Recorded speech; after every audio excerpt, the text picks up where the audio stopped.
Oh, wait, we're live now. Um, Well, that works too, because at least then people will know. yeah. So, hello, we have two victims of Irma here. I'm not a victim. I'm at fault for Irma, I think. I moved to Florida, and then after 14 years, they get another hurricane. I'm always a victim. Yeah. So, anyways, I'm sure you're familiar with my official co-host, Marley, or Allie, whichever you want to call her in the chat. I'm going to stick with Allie because it's easier to remember. And Sebby Rose. Hi, I think my audio just went shitty. Let me refresh right quick. Okay. No, mine did too. I think it's you. I think it just dropped out. What? I think That's Sebby better. just There we went to go. refresh, yeah. Sorry about that. My audio went to shit for a second. You guys here? Yes, I'm here. Can you It's hear me? a volume thing for me. Oh, it's not me that's having the problem? I think it's Falcon. Yeah, I think your mic is weird.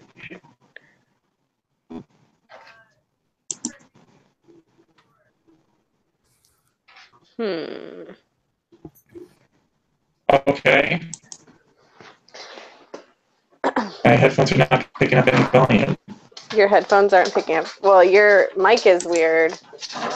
I should probably, if he's not hearing that on his headphones, I should probably send that to him in a DM. Blonde. Yeah.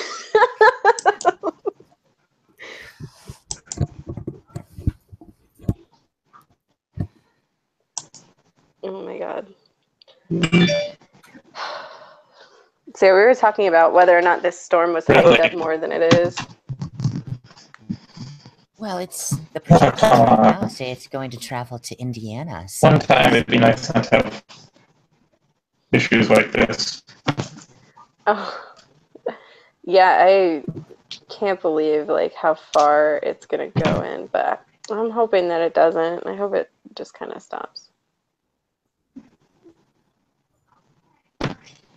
Well, it's down to Category 2 right now, and it won't be able to gain power until it passes Tampa.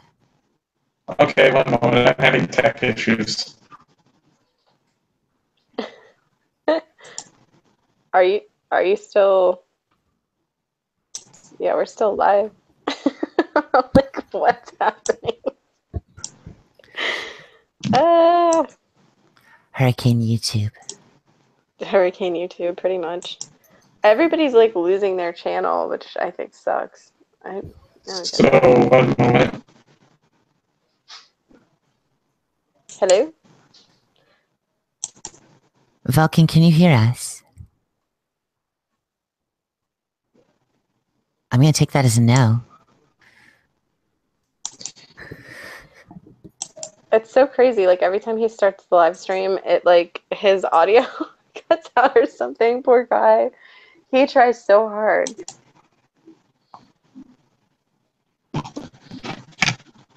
One, two, three, four. Can you hear us? I declare thumb war.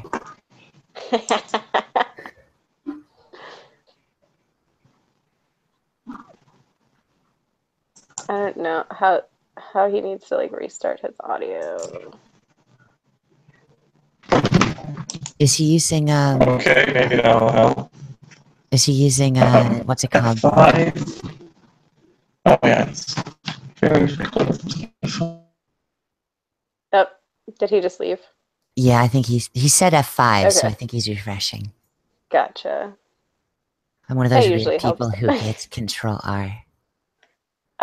I'm one of those weird people who uses my cell phone, so I don't know anything about that. I just hit the hang up button and go, hang up, hang up, hang up. You know, I haven't had a cell phone with service until very recently for like most of this decade. Oh my god.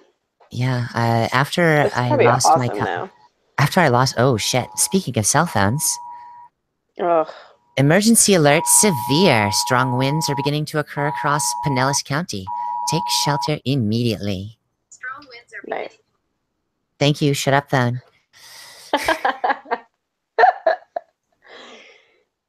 Yeah, I just upgraded from the S5 to the S8, and that thing is like a beast. Like I was babysitting some kids, and then they were running around, and my phone was on the counter, and it wasn't really anybody's fault, but they like knocked it off and busted the screen. So I was like, I'll just get it fixed, and it was like $200 to get it fixed. I'm like, that's more than the phone is worth. Like, why would I do that? The So I value of ended up, phones is so weird. yeah.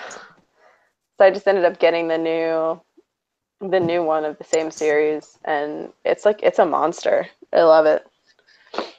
When I went out looking for a phone, my credit's bad enough that I had to. You've somehow gotten worse, Emperor.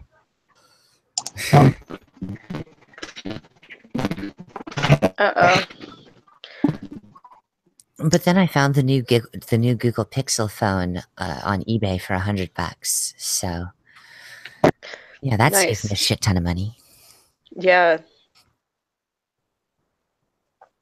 for sure. I'm just glad that I had we have T-Mobile, so they do that jump thing. So they're like, "Oh, you were in this phone, so we'll just jump you to the next one, pay the rest of the one off." So yeah, that worked out because I was like, I literally cannot. And like so I do, I'm a behaviorist, but like, so most of my work requires me to have a phone so that like I can get texts from their parents or whatever. So I'm like, if I don't have a phone, I'm gonna be fucked. Like, for sure. My boss is gonna be like, never mind, you're fired. And I'll be like, oh, okay. Well, I Thanks. most certainly hope he doesn't fire you. No. It's cool though, Out of because the I can write corner it of off my my eye, I'm watching taxes because I someone use it. play. Oh, sorry. But out of the corner of my eye, someone's playing Minecraft, and it is very fascinating to watch other people play Minecraft. I've never seen, except for like the little kids, play Minecraft. Like, they'll be like 7 or 8, and they're like on their little iPads, and they're like, "Look, I'm playing Minecraft." I'm like terrible at video games. I like to watch though. Like, I'm a huge Final Fantasy VII fan because I love the story. But if you wanted me to play it, like, forget it. I'm terrible. Which I think that was something Vulcan wanted to talk about, was the people who are I don't know, trying to be game critics, but they can't play the game that they're critiquing. Dean Kawasaki or whatever his name is, Yeah. the guy who put up that awful Cuphead video. Yeah. That was utterly hilarious. And then the article he put up afterward trying to defend his position, saying that skill in games is ruining games. Well, the thing is like, I think he was saying a lot of people were, and I was seeing some of this where they're like, that's elitist, that he can't critique a game because he can't play it. I'm like, you know what else is elitist? Not letting somebody do brain surgery on you because they passed operation. Yeah, precisely. I mean, seriously, like, you should just let whoever, like, if they have a scalpel, just let them go. I got a scalpel and a bone saw. Can I cut your head open? Yes, qualified. When you said scalpel, I wasn't thinking about it. But when you got to bone saw, it's like, this person must really know what they're doing if they've got a bone saw. Yeah, like, I'm just gonna pop your skull open. Well, how are you gonna get it back on there? We will cross that path when we get there. I mean, like, I don't understand when qualifications for employment or doing a job became elitist. Like, not everyone is qualified to do everything. It was 1940 when they banned the IQ test. I'm actually not kidding. There was a huge debate in this country back in 1940, while everyone else is at war, about whether or not IQ tests should be a valid tool for corporations to use to judge the efficiency of an employee. Yeah. I mean, IQ tests are kind of weird. Like, I score really high, but I wouldn't consider myself like any smarter than anyone else, mostly because I'm drunk all the time. But um,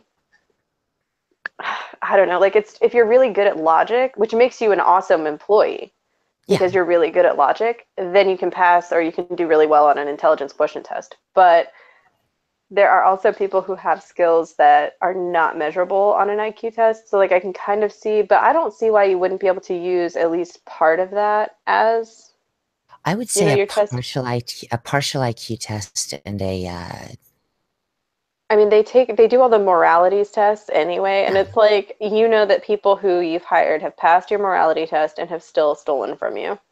and it's not like programmers technically do IQ tests for every job interview. Mm-hmm. It's just that the problems are put in the form of a programming problem instead of a visual problem.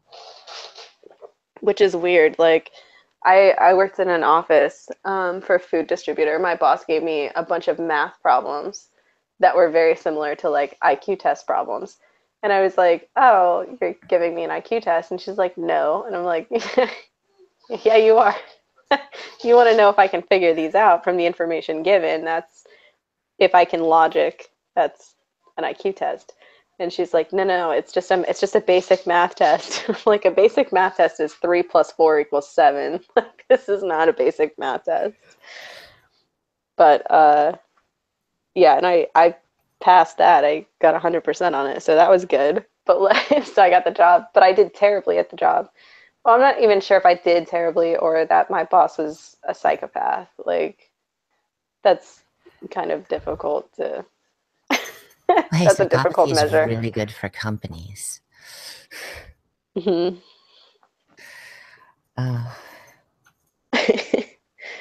Yeah, I'm not the kind of person who blames anyone else, but I think I was doing two people's jobs and I only had 40 hours to do it and I was a temp. So like within 3 months I was like running all these programs and she's like, you're making mistakes. And I'm like, because you're sending me to figure things out on my own. And she's like, well, I gave you the test, didn't I? And I'm like, yeah, but I mean, you're right. It's my fault. Like, well, the power like, just blinked over here, but luckily I'm on a laptop and the router is on a power backup. Oh, that's good. But I mean, like, when it comes to IQ tests and job testing, I can ace all of that stuff. When it comes to the part where they're trying to find out if I can fit their culture, oh, I can't do that for shit. It's so weird. Like, I don't really know. Like, it's just, especially like the morality test. Like, you know what the answers are. Yeah, if two employees are squabbling in front of you, what do? Try to resolve it yourself? Go tell your boss? Like, no one's going to go tell their boss, but the answer is always go tell your boss. Like, if I see two employees squabbling in front of me, I'm going to walk away. I don't want to deal with it. Yes. Hey. Can you hear us? Yes. Oh, wonderful. Yay. But this has no issues. Well, now we have our host back, so we won't just be rambling about whatever the fuck. Yeah. Well, I still have erotic poems to read, so. Nice. I'll try and make up some dirty limericks. They are kind of. They're actually nursery rhymes. They're called Nursery Crimes 5.1. Oh man, that means that there are others out there. I got her set on this little thing. I do not apologize. He had an article about queer love poems or something. I don't even remember what the actual like issue with them was, but we were so I Googled them and then I made Celestial Parsnips come on and read them in like a sexy voice. And then he was like, if I'm going to read them, you have to read one. And I was like, all right, fine. So then every single stream that I've been on since then, I have found an erotic poem to read. Parsnips reading an erotic poem. I gotta go find that. Oh my god, it's amazing. I don't remember which one it was. Once was a man from Nantucket. It's like some of them get really graphic. Like like I'll see if I can find a more graphic. But they tell you on So, it's on Deep Underground Poetry, and it's like it's fucked up. so should I bring out one of the articles that I brought, or should I wait for you to find a poem? You can start with an article, and then when I find a good one, I'll let you know. Opening a new window. So basically, the two things is something with the whole some game journalist having a fit, and the other is Rotten Tomatoes. Sevi, you're our guest. What do you want? Well, we tried to discuss Cuphead a little bit before while you were disconnected, so let's start with Rotten Tomatoes. Well, okay. Moment, let me get If the you whole. ask me to make decisions, I'm not going to use rationality. I'm just going to be random. Oh, good, I found one. It's about a mini skirt. Continue. Well, I haven't even got to the article yet, so you just might as well just do it now and get the stream demonetized right off the bat, right? Just start by getting us kicked off YouTube, and then we'll finish it up. I mean, they can't because this is art, and I credit the author, so it's fine. Yeah. It's called Her Skirt. Her Skirt, the shortest of the short. I'm sure a micro mini panties would have ruined it, so she wasn't wearing any.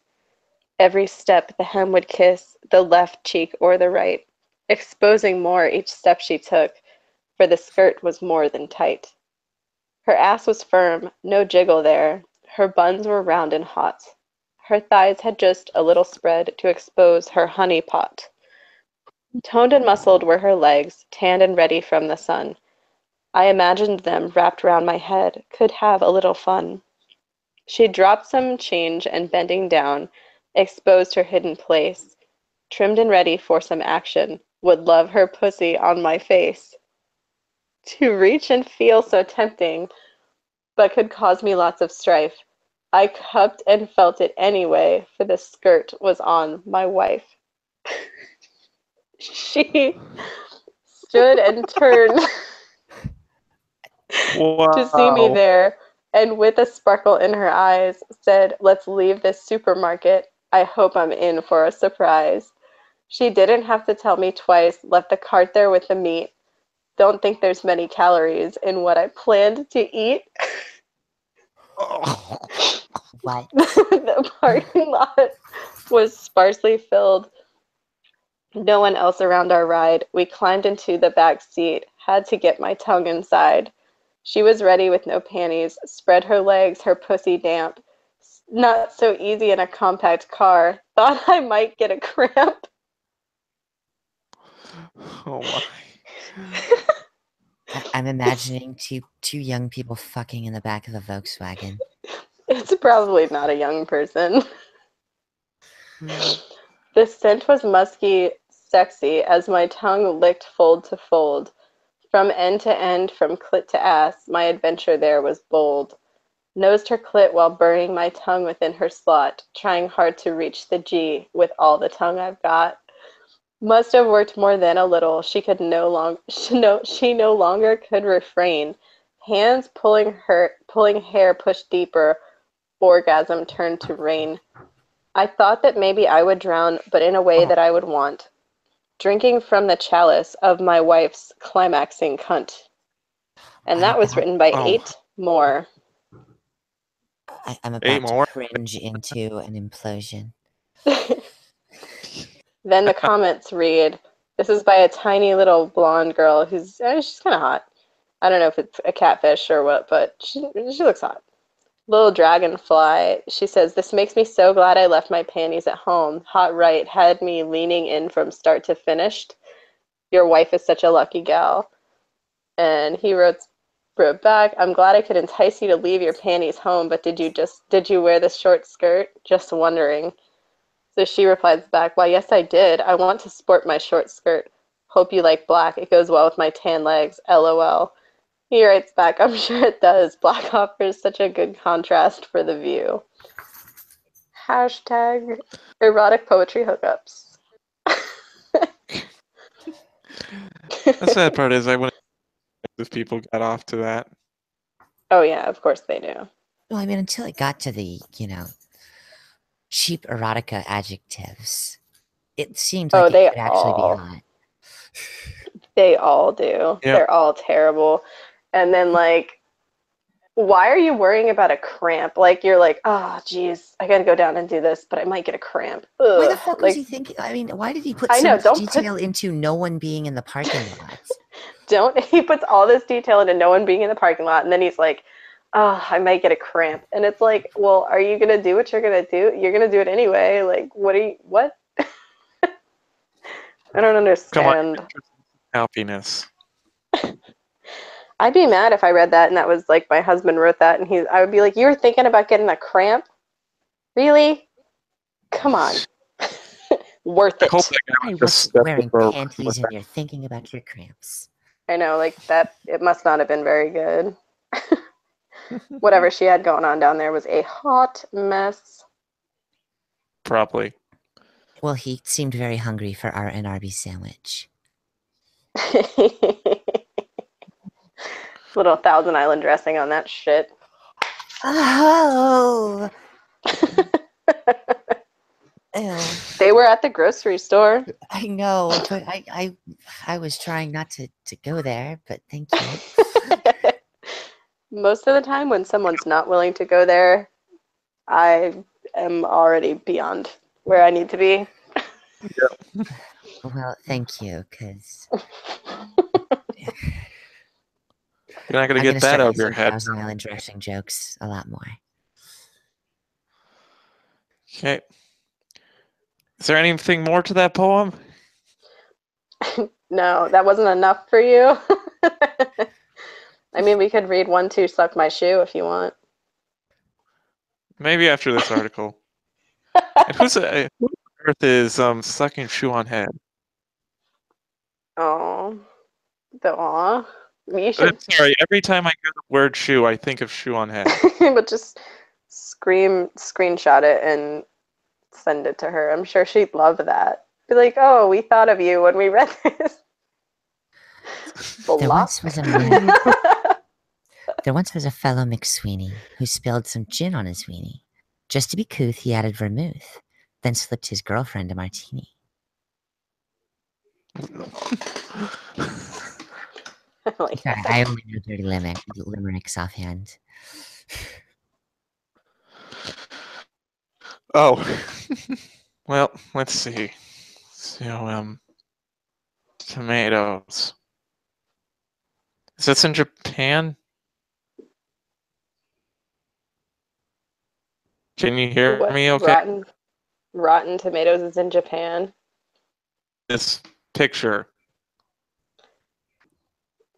Ugh, With I'm on the the- chat. I'm not on this. Is it? Yeah. Can you scroll Oh, up a bit? I'm not getting Oh the my god, it looks like, context. do you remember that show, Attack of the Killer Tomatoes? Oh my god, it does look like that. Yeah. I'm guessing that's their inspiration. Yay. Maybe. Yeah, That so, was a crazy show. So Los Angeles, Hollywood had a terrible summer. Well, yeah, when you come out with things like the Emoji Movie, what do you expect? Here's my suggestion.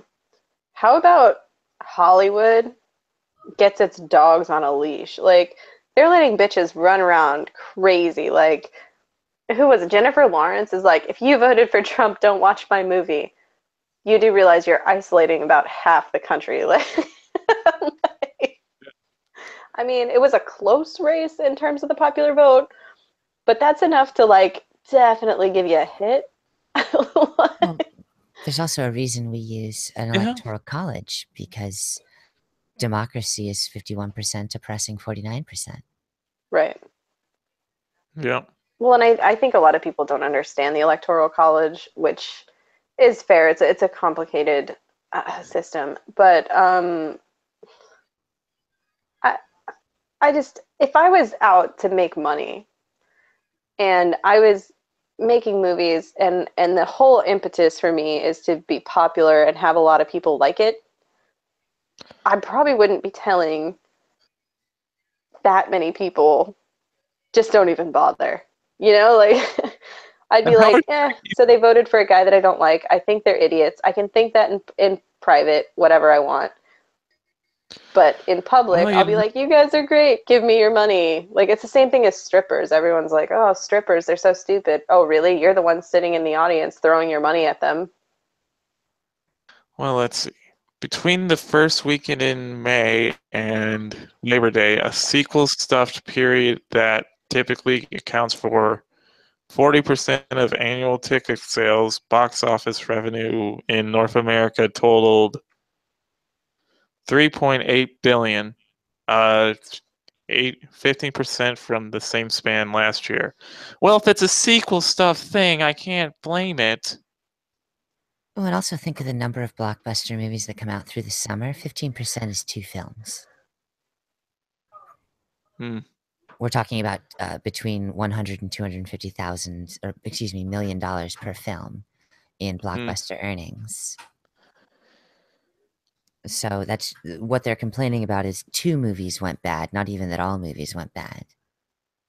Yeah. You can attribute that mostly to the Emoji Movie and what was that other big failure that came out this summer? Wouldn't it have been Wonder Woman, would it? No, Wonder Woman actually did remarkable. Yeah. DC finally got its act together. Ugh. I wasn't a huge fan of with Wonder Woman, I'm not sure yet if that's just going to be a one-time thing or if that's like how in the future. Spider-Man, that was the other really big success I'm thinking of. But didn't that do okay? Like what I'm gathering is maybe the movies that they thought like they didn't perform quite as well as they did last year. Well, maybe they weren't box office failures necessarily. They just didn't rake in the same amount of money as all the films last year.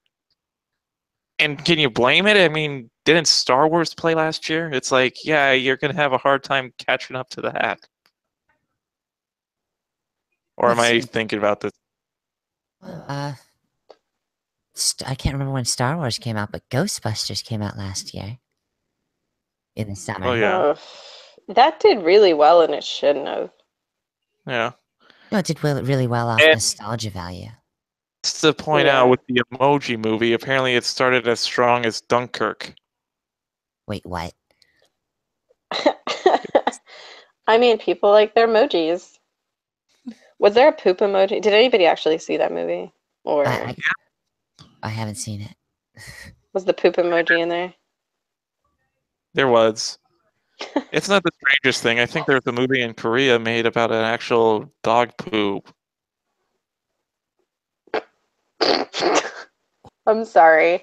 I enjoy poop and poop jokes and farts a lot.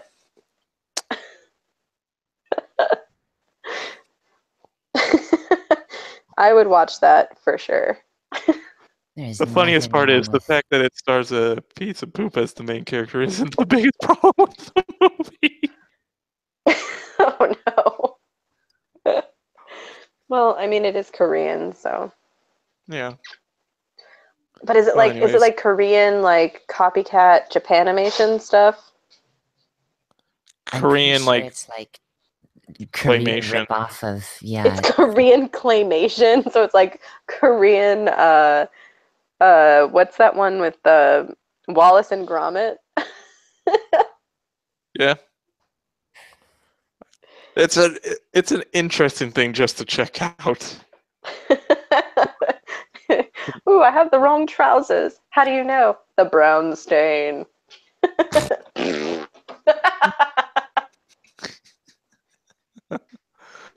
Well, if I'm pirating one movie this summer, it's not the Emoji Movie. It's Dunkirk.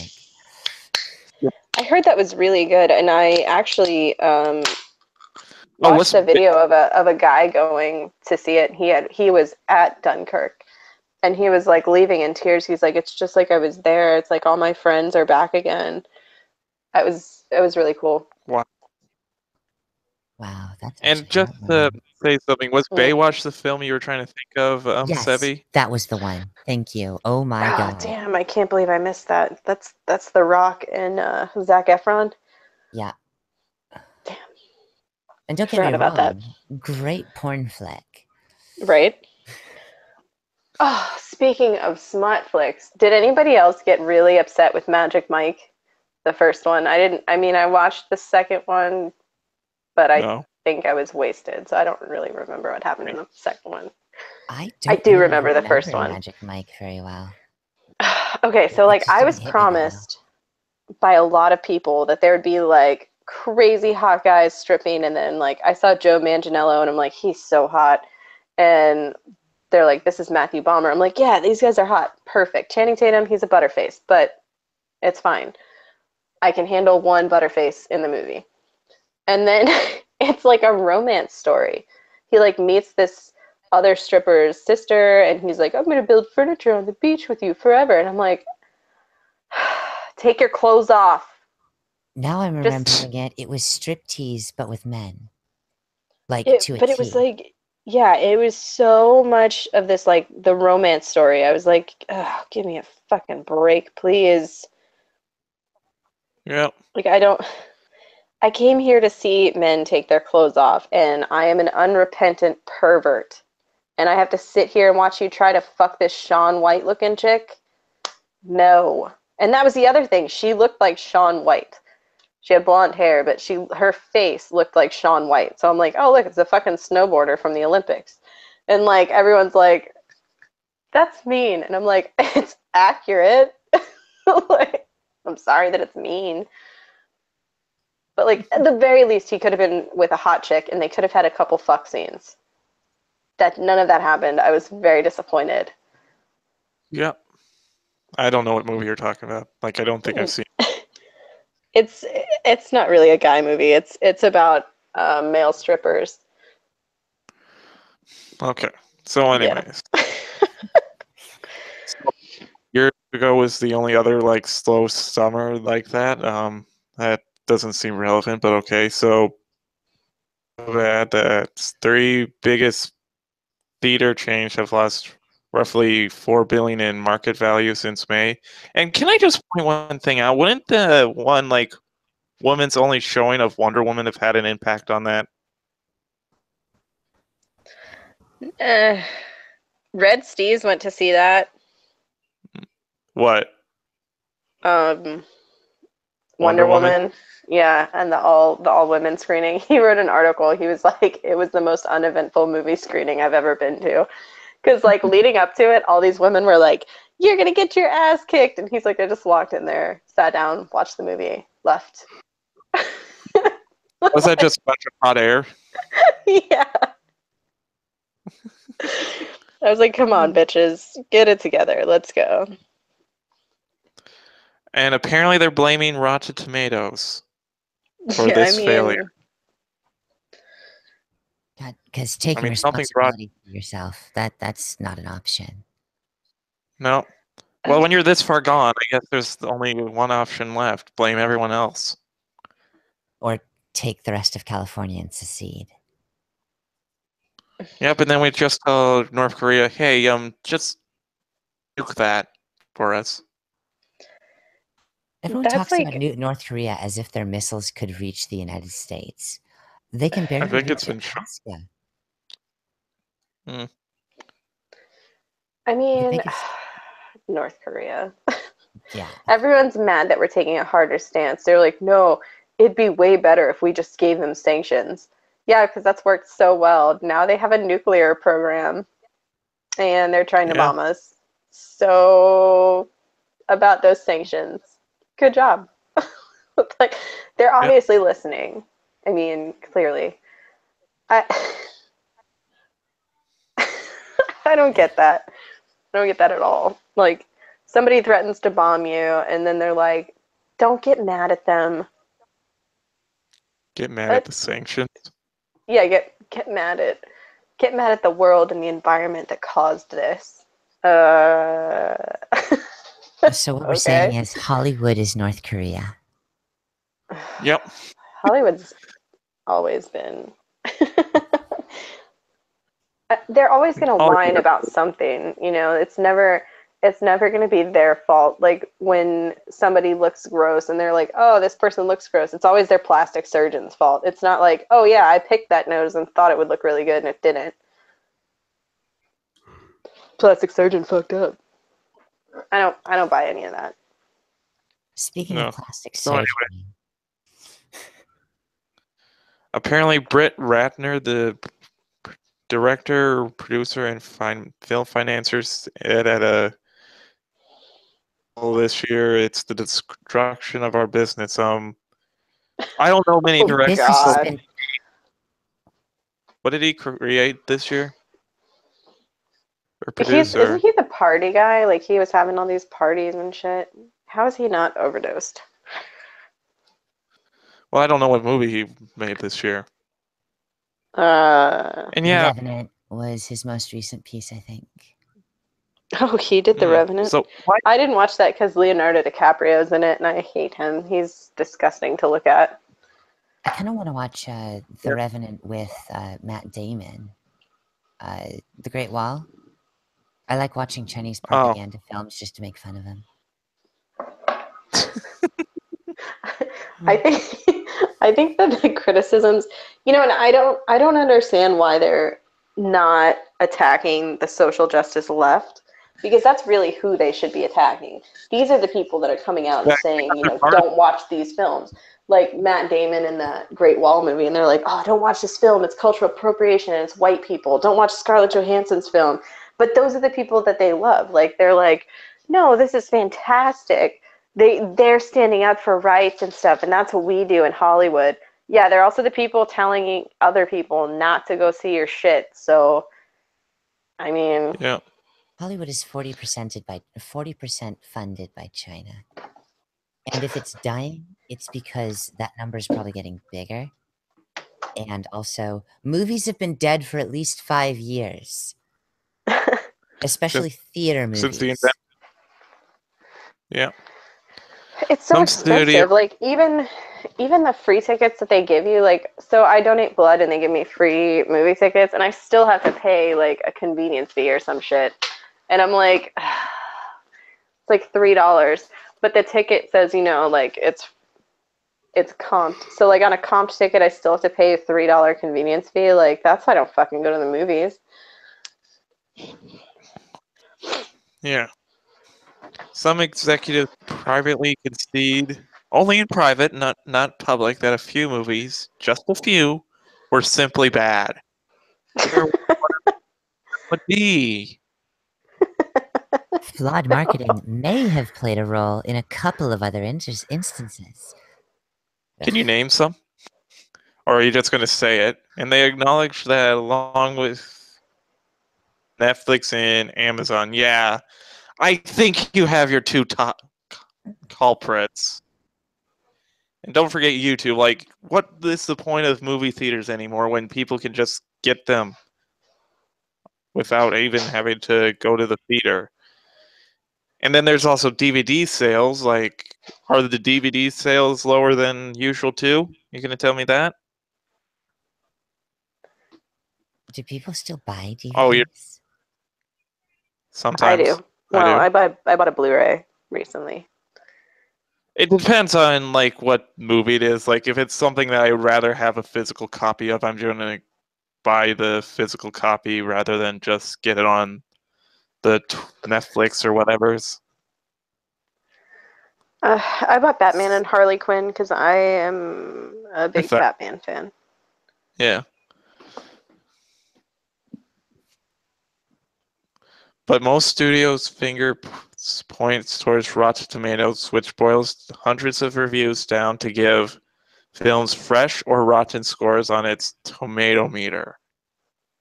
So hundreds of reviews. Like I typically use Rotten Tomatoes, but do these reviews come from within the site or not? Both. Celestial Parsnip is gonna leave. He says to tell you to sniff his butt. I didn't know carrots have butts. He's got everything. And he's super gassy today. I told him to light him on fire. Hi, Celestial. Am I I'm still sorry, here? this guy. Just making sure I'm still here. The power just blinked again. Oh, yeah. Oh, good. You're still audible. Yay. Okay, where was I? Oh, there I was. So, but anyways, where do they find the reviews? Like, are they ones that are made specifically on the site, or do they find them around the internet? They curate reviews from newspapers and acclaimed critics, and then put them up against the reviews of users of the site. Ah. So I mean, it's that's why there's not two just scores technically. the site has surged in popularity, attracting 13.6 million unique visitors in May, 30%, 32% increase above last year's total month, according to analytics firm ComSource. I'm trying to figure out how this is Rotten Tomatoes' fault. The same reason that votes are the reason that what's her name? Amy Schumer's Netflix special failed. Oh my God, that was so terrible. My friend and I tried to take shots every time she made a joke that we didn't laugh at, and we only got through 30 minutes before I was like, holy crap, I'm fucked up. Like, could not drive home. It was on St. Patrick's Day, and we're like, we're reined in, so we'll just stay here. What should we do? And then it was like, oh, let's watch Amy Schumer's special. And then every time we don't laugh, we'll take a shot. And for every time that we laugh, we'll take a glass of water. And there was not much water. All right, Drunk. what is with this picture? Who is that shit-eating grin motherfucker in the middle? I don't know. I'm not I sure don't if get this what's is. going on here. Let's see. Do they have captions? Oh, and there's a tomato. So I'm guessing this is like a thing with Rotten Tomatoes, or how Hollywood views Rotten Tomatoes. Oh, are you talking about this lady? I mean, Yeah. that The shit eater? shit-eating grin. And Look what at is that with the- hand. She's got the fisting hand. Do you see? Oh my god, she She's like- does. I know. She's got the insertion hand. she's like, I'm just getting ready to fist someone right now. And look who she's looking at. He is Look very at excited to get fisted. that blonde guy that looks like Steve Irwin. She's gonna shove a What is huge this? fist up my ass. She has a really rapey look on her face. Like that other blonde girl looks bored. That guy looks super happy, but he doesn't know what's about to happen. The girl behind the happy guy looks like she's just watching someone else's porn. Yeah, she looks super bored. She does not look into whatever is going on, and she has no boobs. She's got like a hunchback in that. This is not a flattering photo of anyone, so. And these guys are just sitting there. Yeah, they're I'm like, guessing they're all pretending to staring- work, except for that guy in the back with the name badge. He's just standing there like, what are we doing? What's going on? Taking a picture? Is that what's happening? Just walk through the background. Sorry. And what is with that dress? What is that necklace supposed to be? It's a one of those pussy necklaces.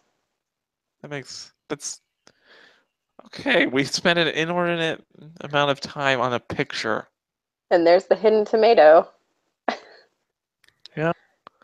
Let's Timothy see. Ryan, sitting center, and Gray Drake in purple are senior editors for Rotten Tomatoes, which is a staff of 36. Oh. That doesn't help us with anything. Whatever it is, it's some kind of workplace inappropriate sexual relationship going on that everybody knows about, but no one's going to say anything. Like, yeah, So who my has a female red boss is fisting my male boss. Yeah. Well, just normal stuff. Anyways. Well, moving on from The rest of the Just seen 36 employees are behind that monitor fingering an asshole. Okay, I my certainly phone hope computer- so. One moment, let me find that again. Mm. Well, the Attack of the Also, Killer what Tomatoes is has a with a light whole. like that? Why is that weird sun in the background? I didn't even notice that. That sun balloon. This is What the actually fuck very is this common place? tech office paraphernalia. Retarded looking Really? light fixtures, people bringing in like happy balloons, like they look like they'd be get well balloons, but they don't say get well on them anywhere. It just looks like And a rapey sun, like a voyeur. Like the sun's ready to watch this bitch fist that guy with the tomato. He's Oh like, my. "Yep, it's a sunshiny day. It's always a good day when I get to watch them fist each other." Yep. Oh, and then there's this random little guy right in the back. one person actually working. Oh no, two people Yeah. actually working over under the Asian guy in the corner. Oh, and this chick. The Asian guy just doesn't even know what's going I on. just He have stepped to in the point scene and out. he's like, "Oh fuck this." I have to point out that this is not a very diverse workplace. I don't see one single black person of color in this workplace. Oh, And this so guy I'm going to have to say that the reason that they're doing this to Hollywood has to do with racism. Well, I don't know. This guy looks black. This guy looks Mexican. There's no black people. What guy looks black? The guy who's actually working in the background. No, he's white. He's Michael Jackson. He's just really far back. He's like Mickey Mouse otherwise- black with a white face. Yeah, he's really far back. And I Yeah. said black persons of color. I didn't say no people of color. There's obviously the tokens over there in the corner. They have to stand next to each Japan other, and though. Korea, that is so fucked Rotten up. Tomatoes is a bunch of white supremacists. Of course. I wonder if they're actually going to say that in this article. Oh my god, I hope so. Executives complain about Rotten Tomatoes induced the way its tomato meter hacks off critical nuance. Used Rotten Tomatoes before in my life, so I'm not sure if there's any truth to that. It's a reductionist analysis. Yeah, if you only look at the tomato meter. But who only looks at the tomato meter? No. Most people disagree with that Me. and most people disagree with it and go looking into the comments to start bitching themselves. Yep. Nope, I pop up and I'm like 87%. Nice. That's Yeah, about all that actually- I have. I don't have any energy. I think some people might just look at it and see how bad it's doing on score-wise. It's just like one of the first things that pops up on the Google, so I don't even That's know what true. it means. I'm just like, I'll still go see it. Like if it's something I wanted to see, I don't really honestly give a shit. What? The site's It's my seemingly- Twitter anniversary. I joined 5 years ago today. nice. Liz just threw my dog some cheese, and my dog just watched her, and the cheese landed on her head and rolled off her, and LT then went and looked and chased the cheese. It was quite dorky to watch. The site's seemingly loose definition of who qualifies as a critic and the spread of tomato meter. Wow. Oh, I guess that was not the full sentence I read, but who taught these people how to write sentences? There's no function. a critic. Things. Yeah, but okay, how does they don't explain how they choose these things?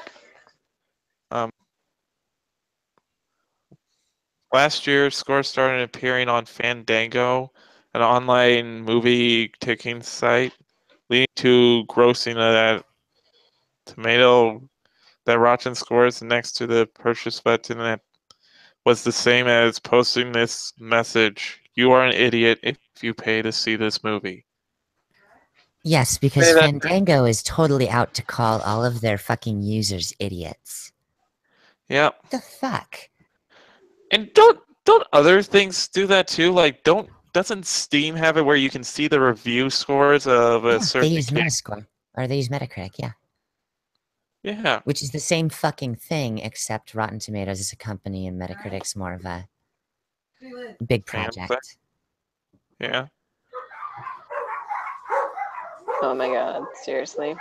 There are 5 dogs, 11 cats, and some other animals in this house right now. Nice. Okay. Mr. Ratner's sentiment was echoed almost daily in the studio rooms a whole summer. Although not for attribution, for fear of giving Rotten Tomatoes more credibility. I Yeah, know when people who don't like Rotten Tomatoes because of how negative some of the people are, but even so, it's like it's not like people think of them as a credible site, do they? To my knowledge.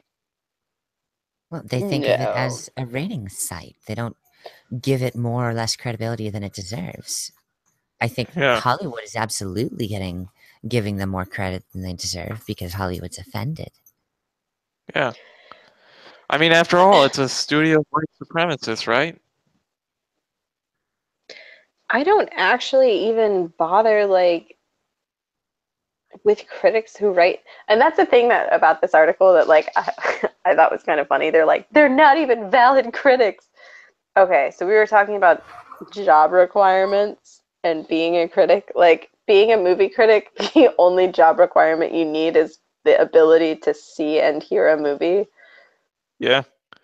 Do you think the Nostalgia Critic has qualifications?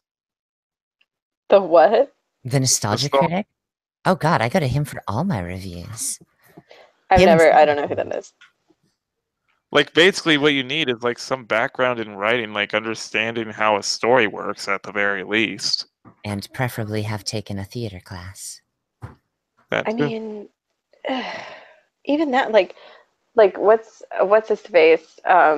James Lipton, is that the one who does Inside the Actors Studio? Yeah. I could do his job. Just like get really sad. Be like, how do you feel about Maverick and Goose's relationship in Top Gun, Mr. Cruise? Like I could fucking totally do that job.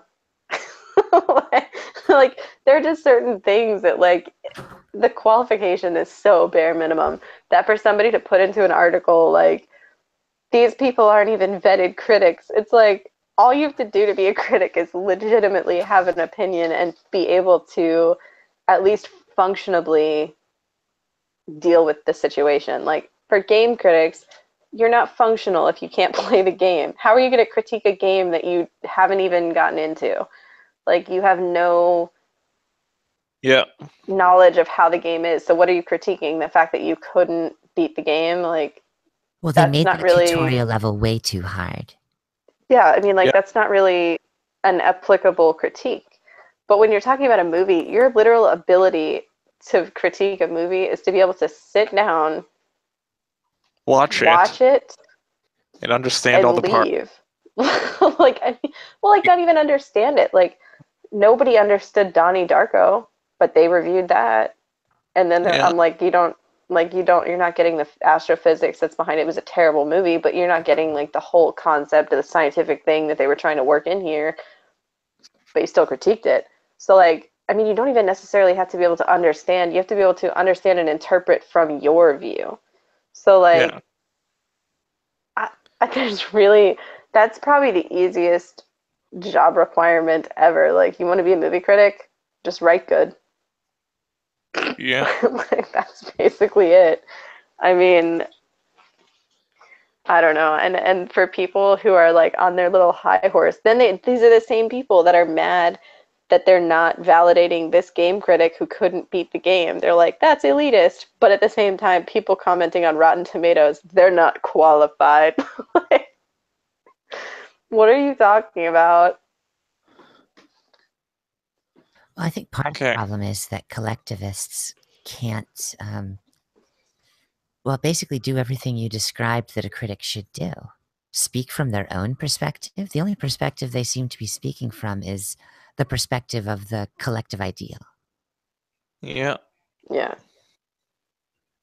We are the Borg.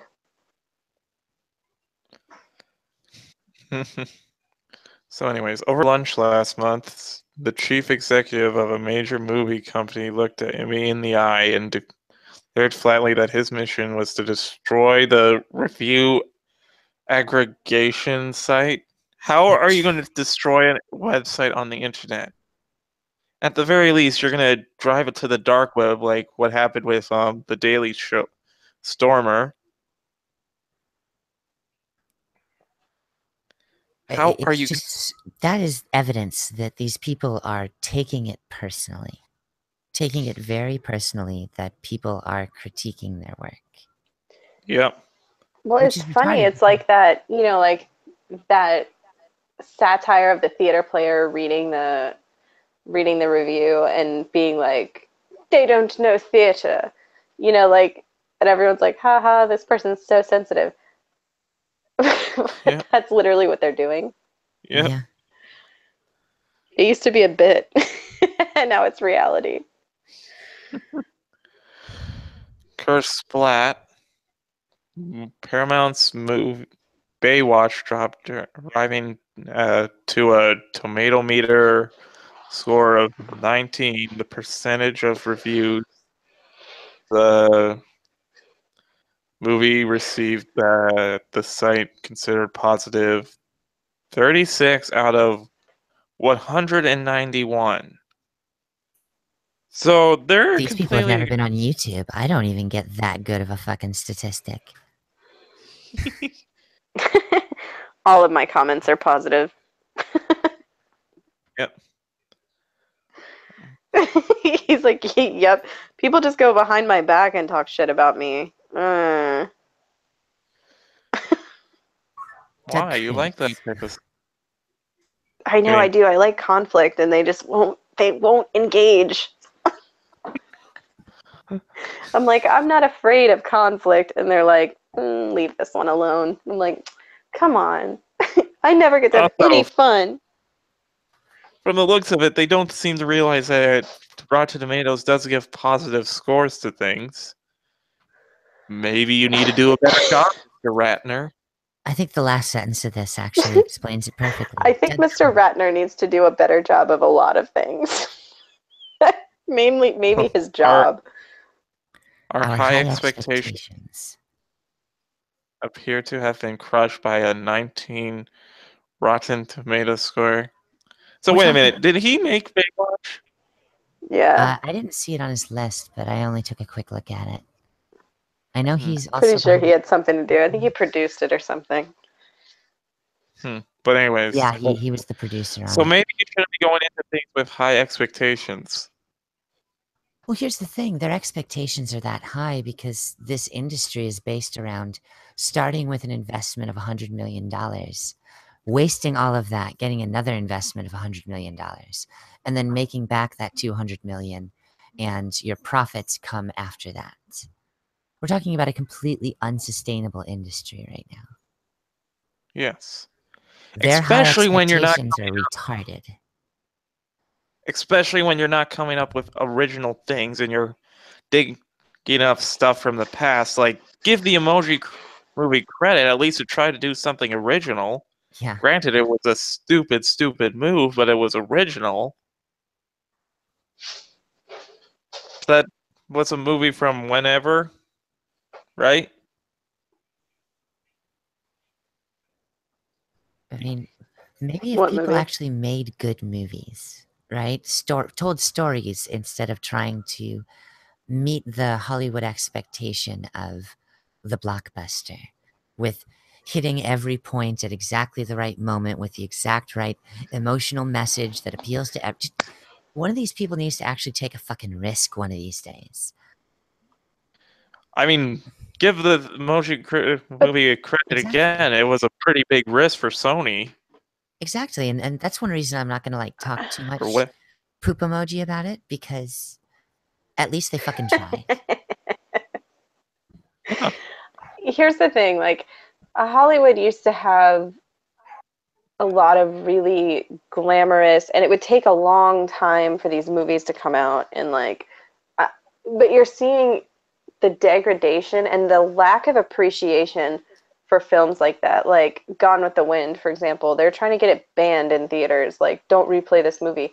That was an amazing film for several reasons, but it was an amazing film, and the amount of time and production value, and I mean these dresses are, you know, hundreds of thousands of dollars for the costuming and the makeup and all this, and at the time, I mean, they're paying top dollar to put these things out. And there were tons of like crappy movies or whatever, but they put those out very quickly and didn't expect them to do well. Now what we're doing is we're spending less, trying to make more, and just turning out all these crappy movies. Magic Mike Double XL, Magic Mike Triple XL, Magic Mike the Magickening. Like, I mean, there's only so much that people can Fast and watch. Furious, Too Fast, Too Furious. I mean, Yeah, I mean, they're there's going to run like out of 7 ways of to those. fit the words Fast and Furious into a title. Well, they just Yours started is- numbering them, and so Huh. like it used to be like Stallone would put out series like that, and nobody expected the series to do well except for with the series fans. Right. Now they're putting out movies that are just like over and over, like just tired, and they're like, how come no one's going to see these? Because it's literally the same plot every single time, and they're tired of the characters. Yeah. They're doing it again, and they're like, No. oh, it's so revolutionary. They're literally following They've the ruined same it. storyline, the They've ruined it. same things. Like, I didn't go see it. I'm not going to bother. But, I mean, I pirated like it. at I some watched point. the first like 5 minutes. In like the first 10 minutes, they ruined the entire fucking thing by having just completely visible the fucking monster eat a kid's arm.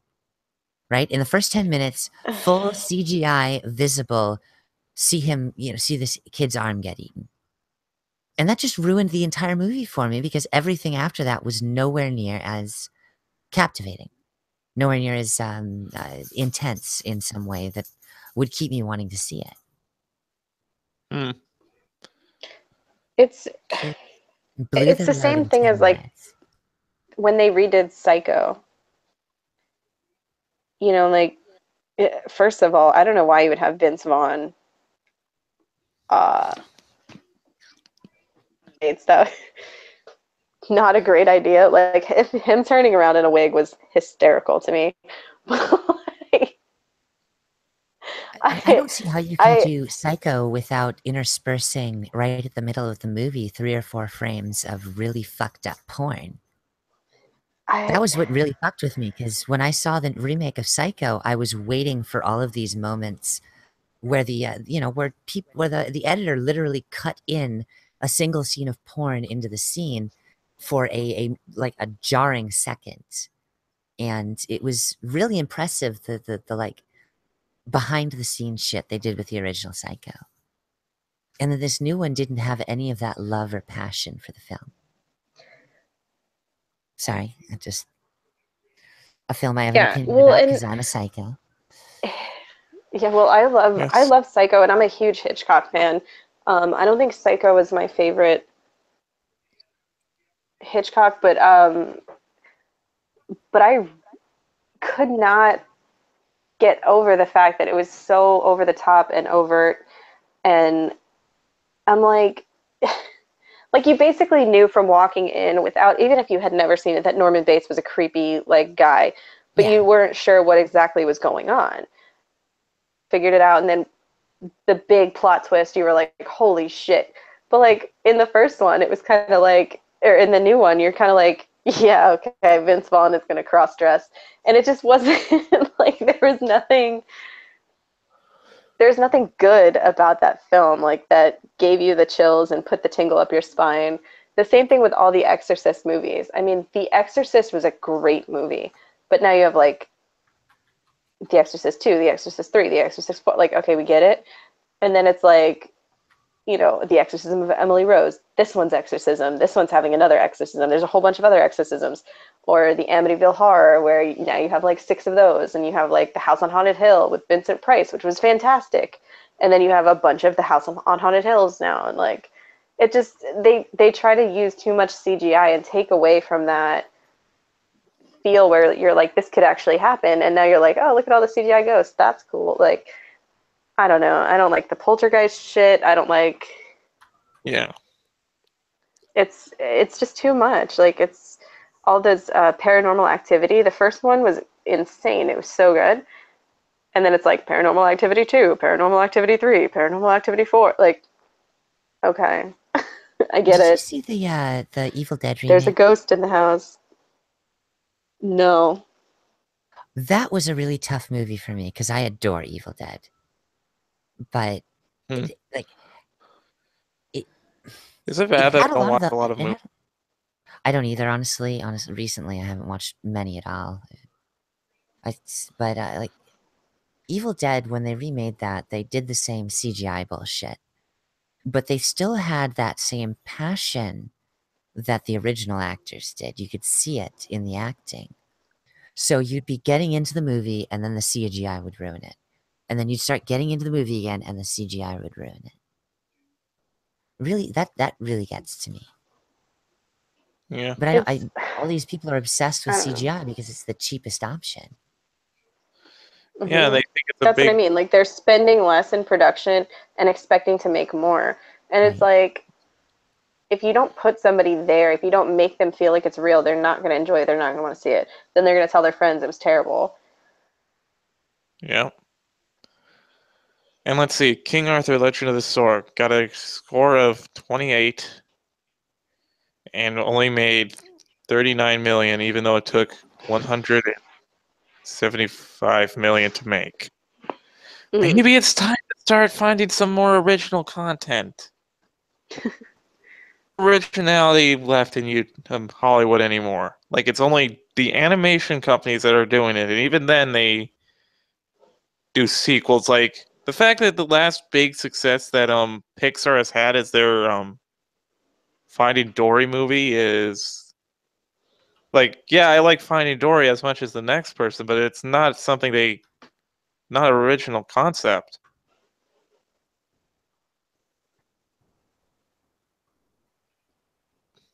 I don't know. It's just irritating. You guys there? Yeah, I'm still here. I'm just the way that last paragraph reads. The movie took in 39 million at the domestic box office in total. Well, yeah, because the movie was terrible and no one saw it. And it's not like the trailers made anything look appealing. Like, it's not like people watch the trailers on YouTube or anything and make their comments there. I mean, look at the dislike rating that happened on the whole thing. Like, yeah, what do you expect? They think they expect they can control the critics because technically they've always controlled the critics. Well, and here's the thing: there's a bunch of critics on the YouTube's. Like, one I check out frequently is the Mysterious Mr. Enter, who mainly concerns himself with animation stuff, and while he has his flaws, he still does a good job, and he's owned by various companies every now and then, like Fox takes down any of his Family Guy reviews when he uploads one. It's like, I guess what I'm trying to get at is, no matter what, there's going to be a critic out there that's going to criticize these companies and movies. There's always a prick out there who's got an opinion that's going to piss you off. The trick is to not give a fuck. But Hollywood can't seem to do that. They seem to be giving more and more and more of a fuck as their industry dies. Well, that's probably because they have their panties too twisted up for their own good. Well, they should really stop wearing panties on their balls. Yeah. The interesting thing, though, is that television has gotten so good. Like, the last few series that I've watched, and I'm not a I'm not a huge TV person, but I got hooked on Spartacus when it was on Netflix, and then like I had to finish it out. I'm a big Romophile anyway, but like I had to finish Spartacus, and that was phenomenal. They shot that like a graphic novel, and the amount of like production value that went into that was insane.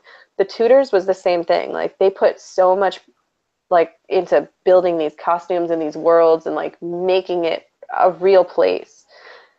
The last film that I really felt did that was probably Lord of the Rings, where you're like, they tried to build that place.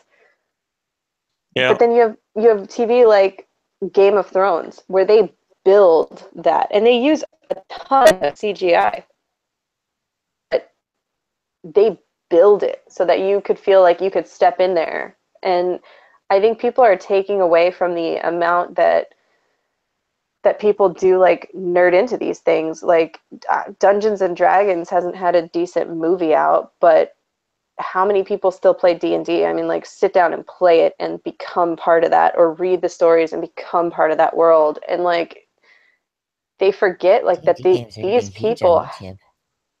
yeah, I mean, these people have been doing this for years, and then they're like, oh, let's just throw a movie out there because they like it. No, this is their world. You have to build that world for them. If you don't do that, then they're not going to like it. They're not going to watch it. The same thing is what they did with Doom. Doom was a phenomenal game. The graphics were terrible because it's old. But the Well, the movie new game. was shit. I just need I mean, to they didn't comment do on what they something that I should have just done. saw. Scroll down a little What? bit. They call Rotten Tomatoes Is a it? clunky website, while I can see 9 articles remaining at the Times for $9.99 a month on the screen. Yeah. Okay, come on. I'm sorry. I really don't like New York Times. I'm sorry.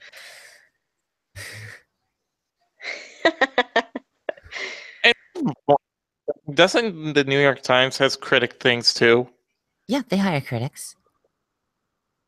So why is the New York Times not getting attacked? I mean, obviously it's criticism problem, or is it just because this indie site is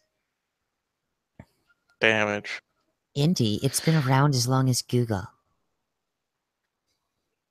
Well, I don't know. The people, and it's only 13 people who work for Rotten Tomatoes, hardly seem like industry killers. Almost 36. It's 36 people putting them underground. If 36 people is all that is needed to take your movie down, your movie doesn't deserve to be a movie.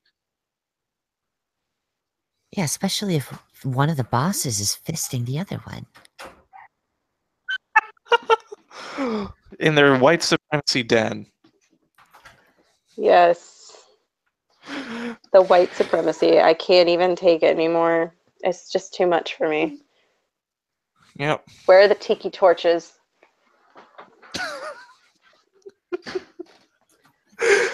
Oh my. I'm obviously a very strong person of color, so I'm sorry. I'm an ally for people of color. Is that what I'm supposed to say now?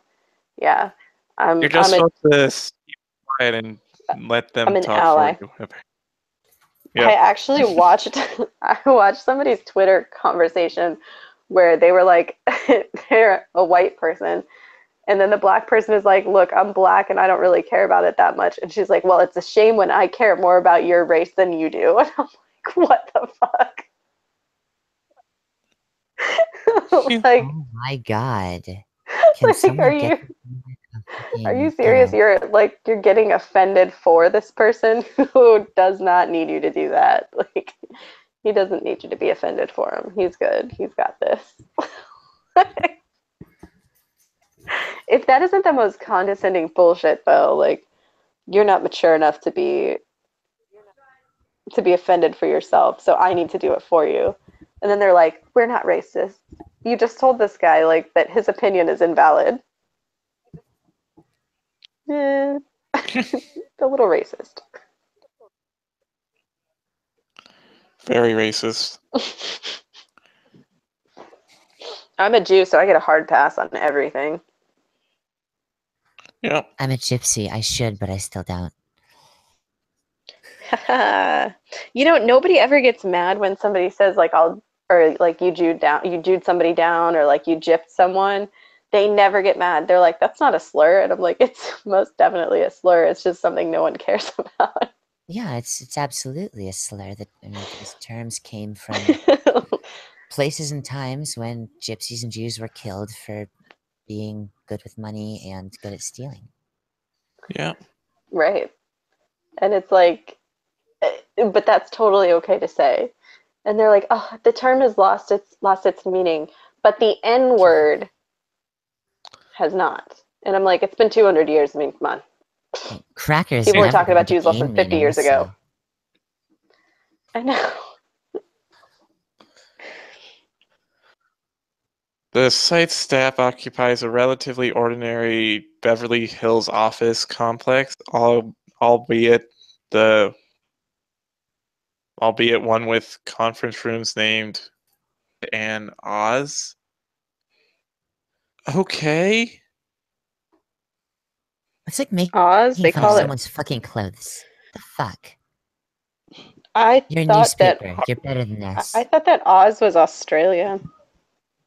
I think that's probably a Oh, movie. it's a reference to it's a reference to the Oz TV show. Oh, Oh, Peter Steele was in that. Peter Steele's a fucking beast.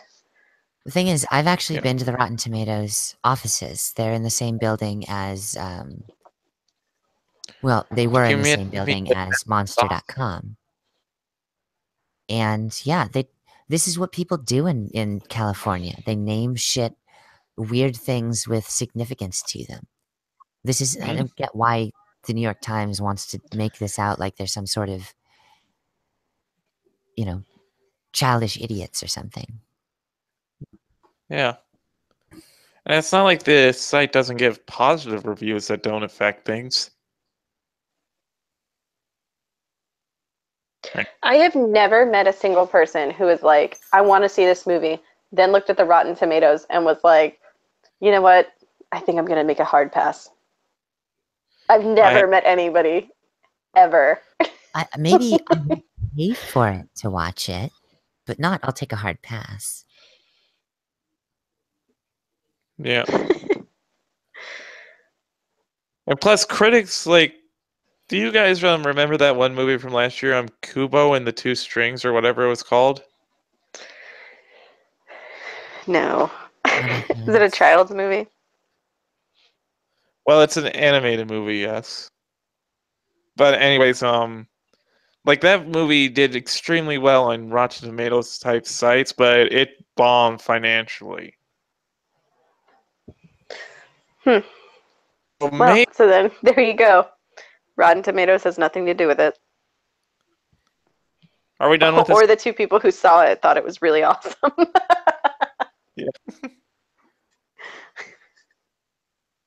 Let's see. Is there anything else? The employee I love the with recent comments over here. What? 2 days ago. Bad scores keeping people under your mouse. Bad scores keeping people out of the theater. Make better movies. Problem solved. Memo to Hollywood. Lousy movies are bad for ticket sales. Full stop. Shall we just look at the comments? Because I think we've gotten all the milk out of this. Although I think I saw one more picture. Let's see what hilarity this is going to have. That's not a mohawk. Are they serious? They're calling that bitch. They're saying she has a pink mohawk. That's her whole head. That's not a mohawk. It's a terribly spiked haircut. Hashtag triggered. Also, I see she's part of the Illuminati. Yeah. So don't fuck with her, or she'll take your industry down with 36 of her friends. Also, I see the lights feature is very fascinating to where I assume she works and/or lives. At least she's not trying to fist anyone again. She's just. Oh, maybe she's just got finished. She finished and she's just standing out. Reflecting. No, she's got to reflect on her. Yeah. Should I clean under my fingernails? No, it makes sense. Yeah, I'll make him First. lick them off. Oh my. No, no, no, no, no, no, no, no, scat man. Oh wow. Okay, where's the comment? Sorry, Seep said it. I'm a dude with a badge. Oh, what? I missed a tick. Okay, this is a Oh, he really put it. long He article. put it in the chat. It seeps back. No, it says Allie's a dude with a badge. No, Oh. he's probably asleep. I don't know what time it is in Norway. Let's see. Stupid Saw movies. Never saw Saw. Does she have a goatee? I'm not sure if they're talking about Allie or if they're talking about the one lady. I don't have a goatee.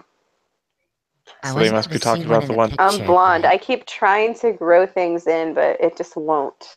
I keep shaving my face and hoping, but Not Jewish. Hmm.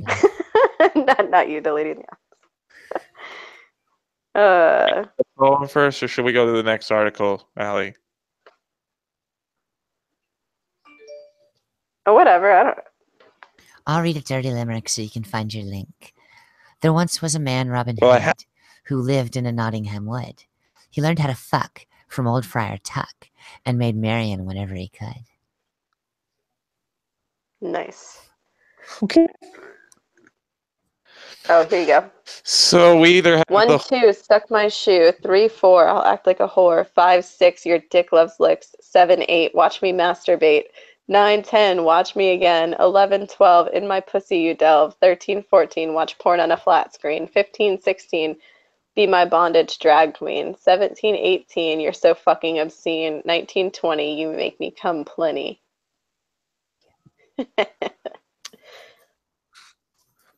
Okay, so I found a Twitter thread about some guy filing a DMCA against PewDiePie and the whole journalism thing. Sevi, you choose. PewDiePie. Yep, that's a fair choice. One moment. Oh, Just gotta get Egal's in. here. Does that dirty bear want in the stream? Yeah. The storm is really starting to bear down here. Don't die. Yes. That's- And the cats are getting restless. I'll try really Whether hard they- not to die. It's gonna be difficult though. Yeah. I made a That'd big be deal about that to Great for someone. rating. No. Subscribe to my channel so I don't die in a hurricane. Right? Oh, he can't. Yeah, Egal can't stream because he's not set up. Oh, that darn bear. I know. Okay, so we're filing a DMCA PewDiePie's Firewatch content and any future Campo Santo games. What? I fucking love Firewatch. Apparently the developers are assholes though. What is Firewatch exactly? It's a walking This is the first I'm simulator. hearing It's one of the best walking simulators that's available, in which you're going through this story about a guy who gets in a divorce, or his wife dies. He has a series of bad things happen to him, so he takes a job, basically as a what's it called, a ranger watching fires in a national park. Mm. Basically, keeping an eye on them, calling out to let people know if they get out of control, that kind of shit. And you basically go through this story of him only interacting with one other person in another ranger tower very far away. And it's kind of this like head trip game where you get into this idea of a conspiracy theory that's not actually a conspiracy theory. It's a very fun game. So they're DMCing his content. Okay. There's a bit of leeway when you have the internet, when you wake up every day and make video games. There is also a breaking point. tweet yet. I am sick of this child getting more and more chances to make money off what we make.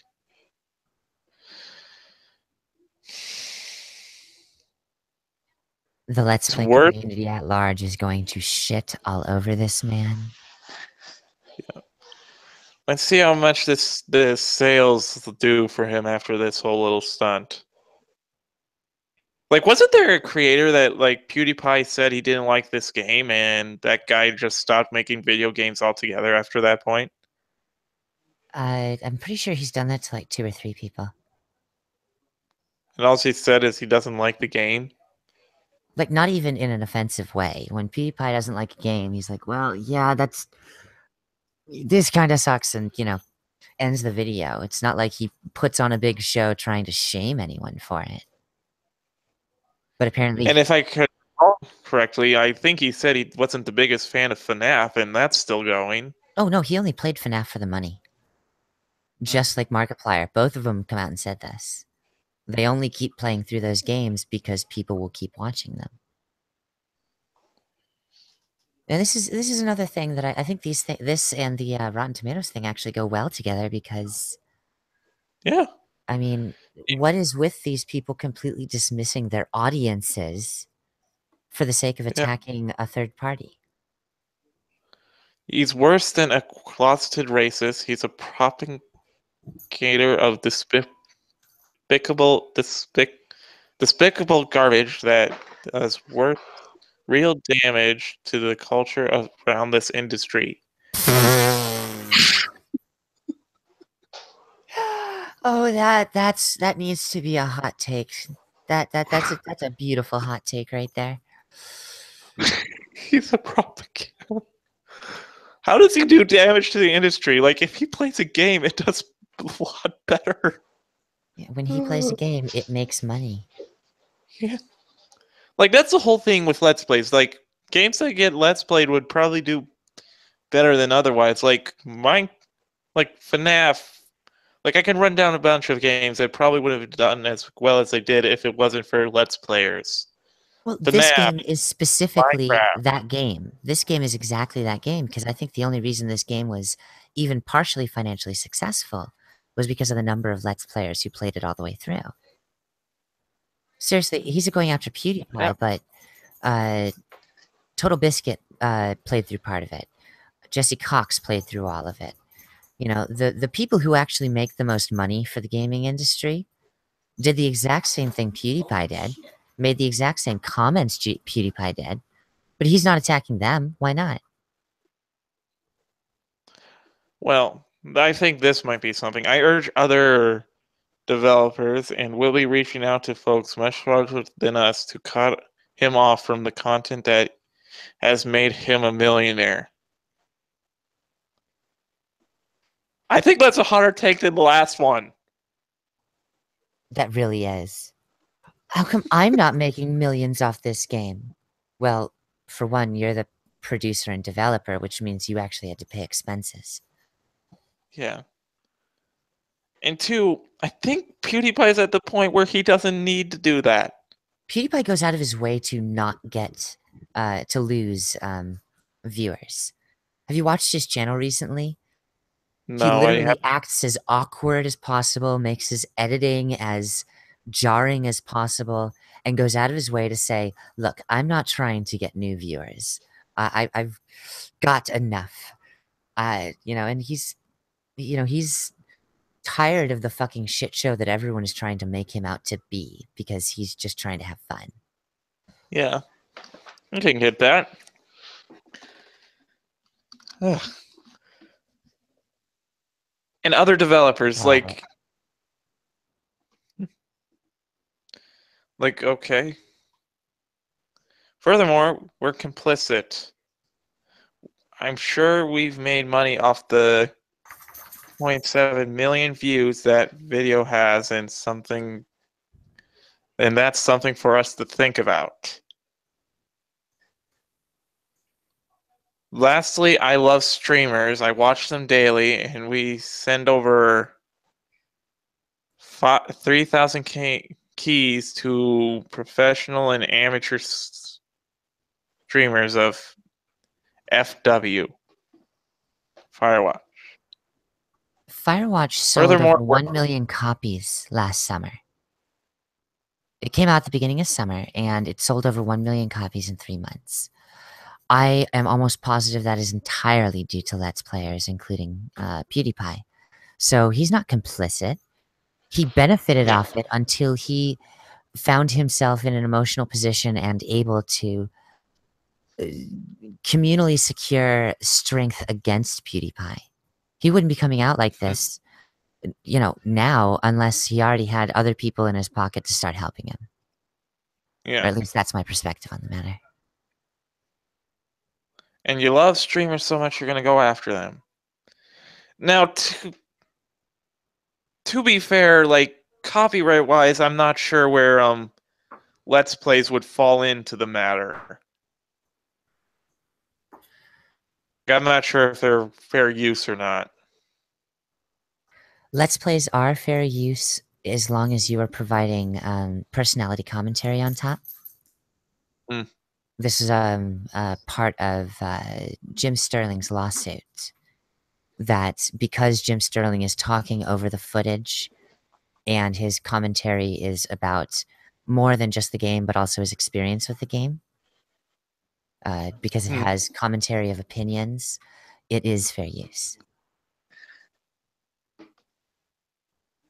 Sean So- Vanneman just sounds like he is the most butthurt. Like, he's Yeah. like, I don't like PewDiePie, so I'm gonna file this claim. And it's like, bro, Do you if you were gonna do it, then do it, but don't post an angry tirade about it. Like, just do it and be like, I don't know. Like, Did the whole before wow. or after the whole journal thing happened with PewDiePie? plus, like, you can't file against one and not the rest of them.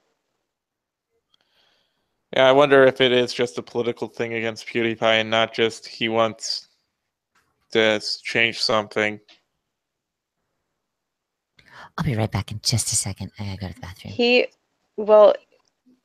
basically says that, though. Like, he says in the little tweets, he's worse than a closeted racist. He's a propagator of despicable garbage that does real damage to the culture around this industry. That's his issue. Like, Is this something? that's his issue. So, Is this related to Gamergate in his mind, or is this related to something else? I mean, I was around on Twitter for Gamergate. I didn't really get involved in too much of it, but like, because I'm not super huge into gaming, but like,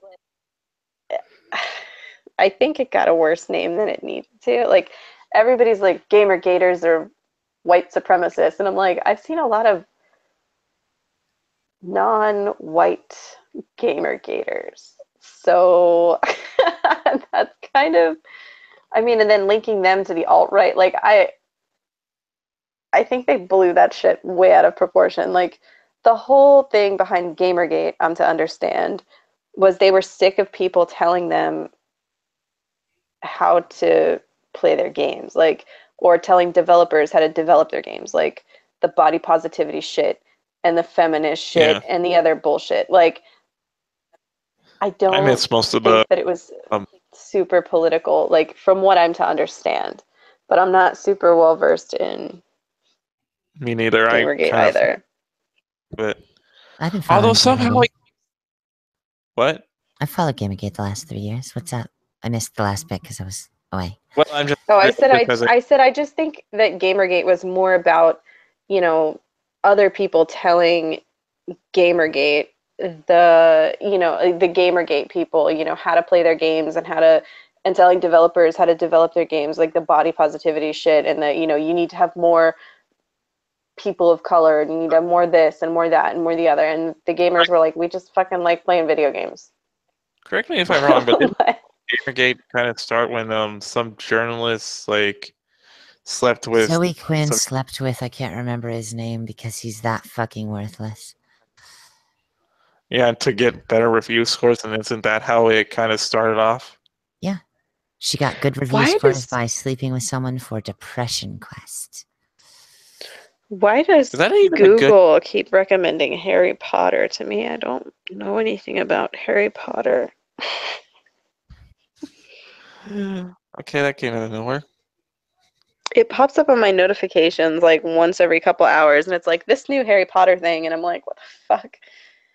I don't know anything about it. I made a Harry Potter joke, and I was super proud of myself because I don't know anything about Harry Potter. I said something. Hermione popped up, and I was like, "Oh, why are they sending me Harry Potter's feminist wife?" And then it wasn't the right name. They're like Jennifer is his wife. Is that a fact? Oh, Ginny. Ginny is, Okay. yeah, something like. So I thought he married the other one, the Emma Watson one. So I was like, no, he's married to Hermione. And I argued with this person. They're like, you don't even know Harry Potter. And I was like, shut up. Let me throw you a sock. And then they were like, ha ha ha, that's funny. And I was like, yeah, that's about the end of that. Like, that's all I know. I don't I get the think, joke. yeah, because the house elves have to get Oh, clothes, right. right? Like, yeah, you throw Okay. socks at them or something, and then they're And that's free. yeah. Yeah, yeah. That's basically the only thing I know about Harry Potter because I thought that was really weird and funny. So I just anytime Harry Potter comes up, I'm like throwing socks, and people are like, "What?" But I guess it's any article of clothing.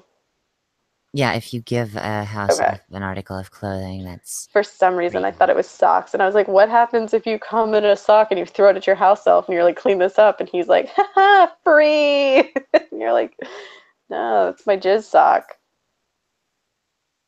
Yeah, Oh my God. These are the things I think about. I think the power just blinked again. Oh. Oh, yeah, it did, because Fred's computer had to restart. Okay. Sorry, I noticed it, because, if it blinks and then I can't hear you guys, I am offline. Okay. Freedom of True. speech is freedom of prosecution. His stream is not commentary. It is ad growth for his brand. Our game is on his channel equals endorsement. You releasing another game is sales growth for your brand. Stop being a hypocrite, Sean. If anything, him I giving think you he's creating this controversy to sell more of his games. I'm pretty sure he is, and we're helping him out. Yeah. well, I'm not buying this game after I'm that. usually complicit in a lot of these things. I am the guiltiest of feeding all the trolls, and everyone yells at me for it. And I'm like, but it's funny to me. And they're like, it's not funny. I'm like, it is though. Honestly, it actually is funny. I like watching it. Thank you. That's why I'm still Yeah, I do following it. too. I It's like. well, if there's nothing else going on, I can go to your Twitter feed and find some of the most fucked up things other people are saying. Yep. Everybody has a problem with me. Like, I don't know. I think it's funny, and they're like, some people are like, you're really smart. Why are you using your body to get attention? And then other people are like, you're so fucking stupid. All you have is your body. And I like to put those people up against each other and like let them duke it out. I'm like, no. But people do say like fucked up shit on my Twitter feed. And like, if I took any of that to heart, I'd probably kill myself. Like, people say really mean, fucked up shit to me. And I'm just like, let's see how far we can push this. And I'm a button pusher, so like it's my own fault, and like I'll never blame anybody else for it. But like, I seriously think it's hilarious. I'm glad somebody else noticed. It's even like political stuff though. Like I'll post something and then people will say fucked up shit. I'm like, that shouldn't actually be controversial, but okay. No.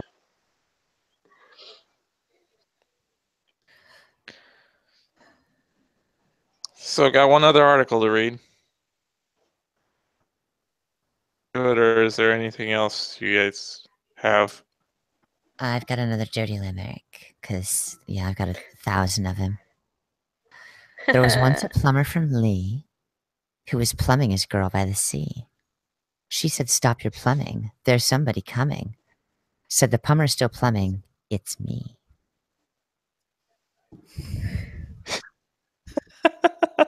Oh, how about this one? This shit gets real by the end.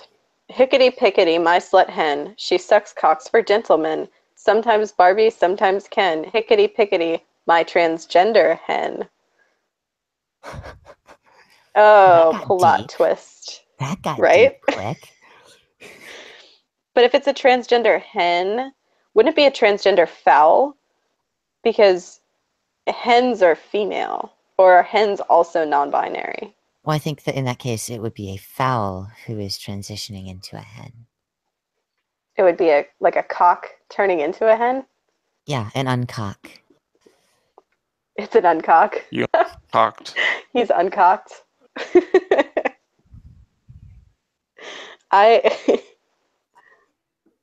That's a really tough one. But is it also a slut? And if I call it an it, is that defouling it? Am I befouling it at that point? This whole thing is getting very foul. Yes, it is. I tweeted something out about non-binaries today. I haven't heard anything about it, and I'm really disappointed. I thought that would catch a little bit of shit, but it didn't. What did I tweet? It was actually really funny. Oh. Hey, if I die, can you promise me you'll make the next natural disaster a non-binary question mark? Oh wait, they're already natural disasters. Never mind. Wow. And nobody caught that.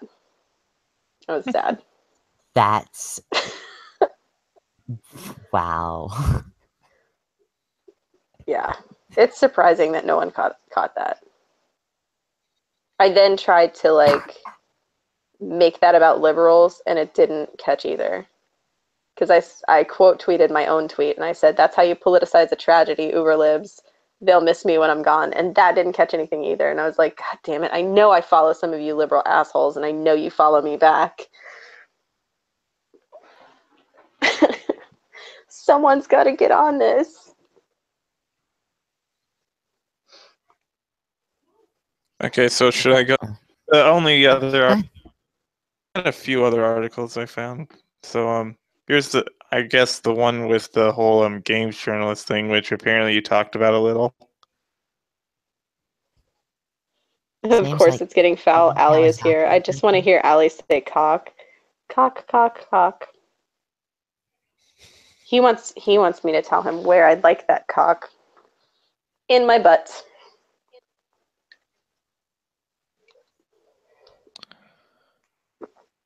So yeah, Okay, so- Cuphead. Oh, killed it.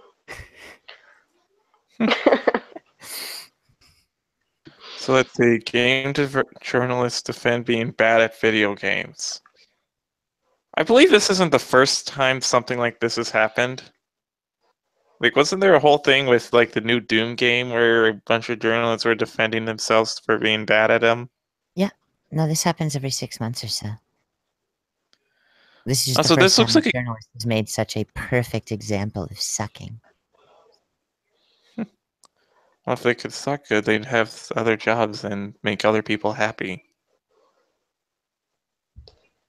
Also, this Whores? They'd be whores? Like prostitutes? Like male prostitutes? maybe I Also- mean, it looks like something that would be in like a Disney thing. Oh, it's based on the Steamboat Willie art style. Ah, It's gorgeous, actually. If you see the game in motion, it's very beautiful. well, it looked like a fun game. I'll say that. it looks like Mr. Toad's Wild Ride. You are correct. I think they It's- shut that ride down because it was racist. We did Probably. too. Fuck them. I loved Either that or ride. someone fell off of it. I can't remember. There's just so many things that are problematic. Everything is, don't you know? Just as sports Yeah, journalists I don't mean, have to be professional athletes, but they should probably did I understand not read you those athletics. problematic tweets? Yeah. Sorry, I'm just seeing this Yeah, on the like screen.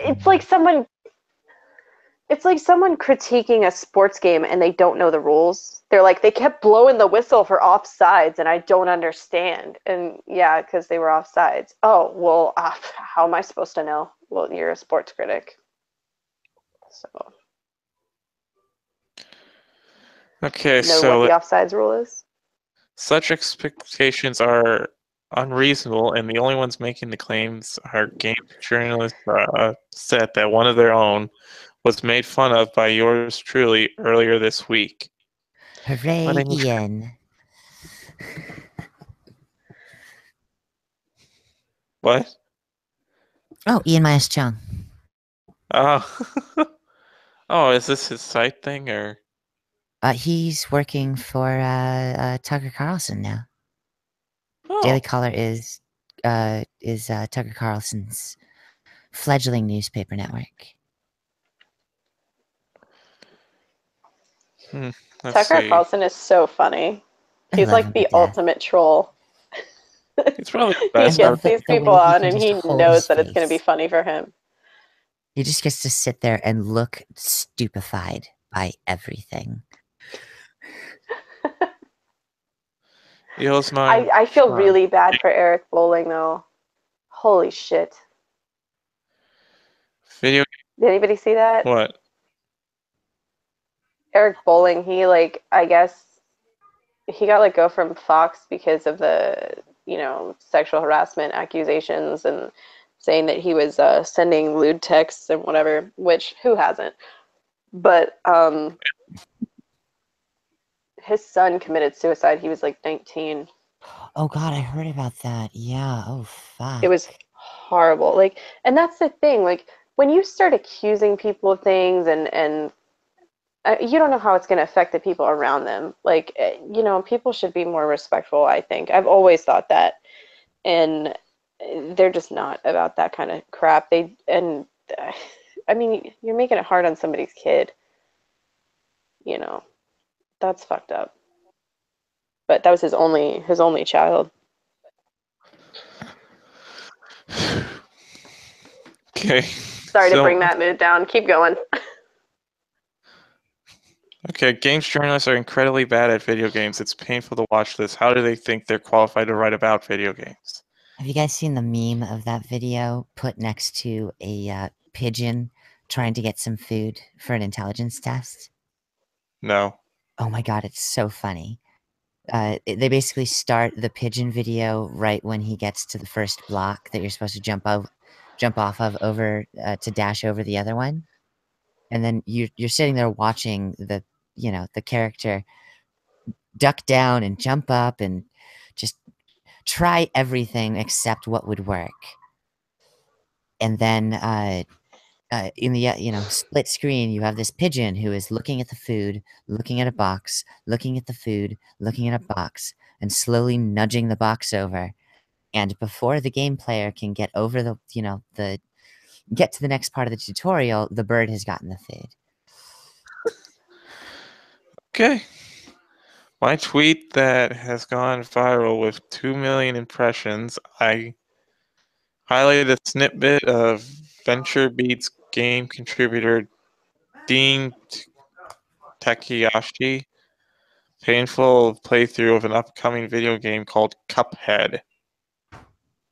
The game's wonderful 1930s inspired art was marred by Takashi's performance. He made the game look harder than it was, even struggled over 2 minutes with a brief tutorial. Yeah, this sounds exactly like the whole thing that happened with the new Doom game that came out a while ago. Mm-hmm. Also, 1930. So would it be based on Walt Disney's art style or that other guy who was making animation at the time? I think it's a mix of Walt Disney's art and what's his name? I know who you're talking about. I can't remember his name off the top of my head. The Tex guy who did Avery. Looney Tunes. I don't. It was in a episode of Game Theory. That's who I'm thinking of. Looney Tunes artist. Looney Tunes would have been made by Tex Avery or had Jones. Tex Avery. Mel Influence. Blanc. Mel Blanc was the artist. That was it. Yes, that's who I was thinking of. Thank you. Mine went blank for a bit.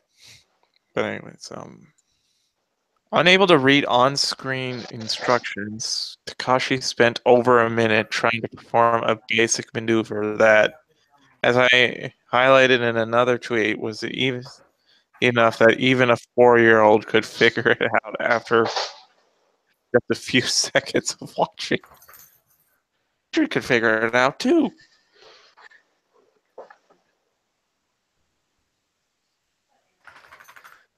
So this guy actually wrote a really long rant trying to defend himself against the accusations of sucking by saying that skill shouldn't matter in games.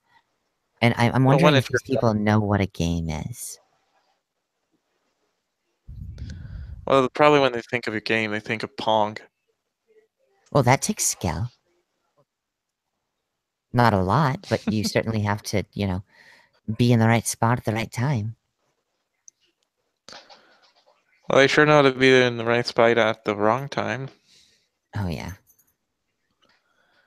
During the preview event, games developer told Takashi that they didn't think their game was merely challenging. Takashi disagreed, stating that he quickly put in the lie to that terminology. It's worth noting that the game journalists even misattributed Cuphead's creators to another popular video game made by an entirely different team. Facts are not his forte. Obviously. Is it too much to ask that someone be good at their job? These days, yes, because you don't get a job for being good at it. You get a job for having the right color skin.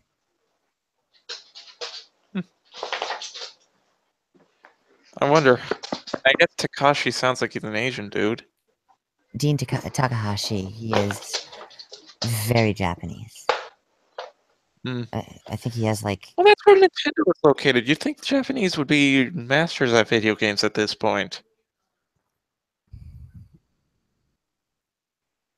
Well, I mean, he's stateside. He lives stateside, and I'm pretty sure he was born here, but his family's Japanese.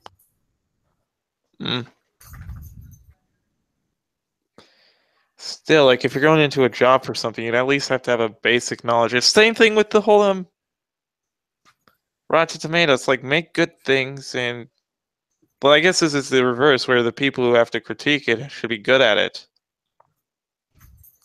Yeah, no, it takes a little bit of skill. It doesn't take a lot of skill. But if you're going to be reviewing games, you should be at least be of the skill level of the average gamer. Or at least the average gamer in your audience. And if it's not a game that you're particularly good at it, don't be critiquing it. Like, and if you do that horribly, don't release the video. Seriously, that's the part I don't get. Why did he show off how much of a retard he is? Why did he publish that video instead of, asking for a review copy and making a new one? Maybe he had revenge planned on the creator of the game. And it failed. Riffing on the game journalists are bad at video games stereotype, I asked, how do they think they're qualified to write about games? Nah. Wind is really starting to pick up. Sorry. What? I heard everything on the front of the house rattling. Oh. I actually have an Irma story to end this out with. So thousands of people... Sorry, go ahead. What? Oh no, I was actually reading off the screen. Go ahead. Thousands of people who responded to my tweet expressed nothing but disgust and disdain at the professional games journalist's inability to grasp the game's basic functions. I have to assume this is some kind of elaborate quick bake. there's just no way. Remarked Marcus Persson, who created Minecraft. Better known as I Notch. thought it was. His name is Marcus Persson. He just goes by Notch. Oh, I thought that was his real name. No, Wow. he's not Kim.com. Mm. Close, But- but not quite.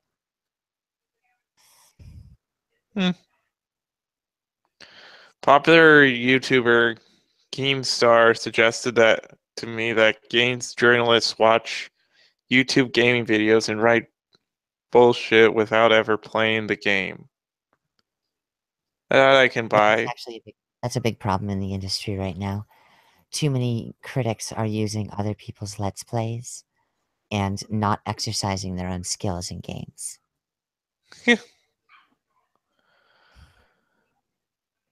Yes. I had a thought on my mind. I don't remember what it was. Oh yeah, aren't companies now like sometimes setting their games out to like popular game creators or like Yeah, they reserve between like 500 and 5,000 keys for Let's Players. yeah. All you got to do is, if you have a large enough audience, write in, give them a link to your channel, and usually the person who's doing it doesn't even pay attention to the channel. They just check that you're a Let's Player, that you have enough people in your audience that it's worth giving you a key, and then they give it to you. Yeah. Hey Ollie, you still there? You're kind of quiet at the moment. I think she I'm went out. outside in the rain. Oh, I'm trying to get my dog to go potty. This is what it looks like in my where I am. wow.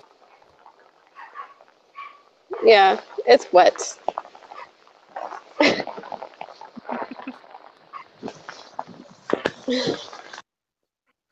Okay.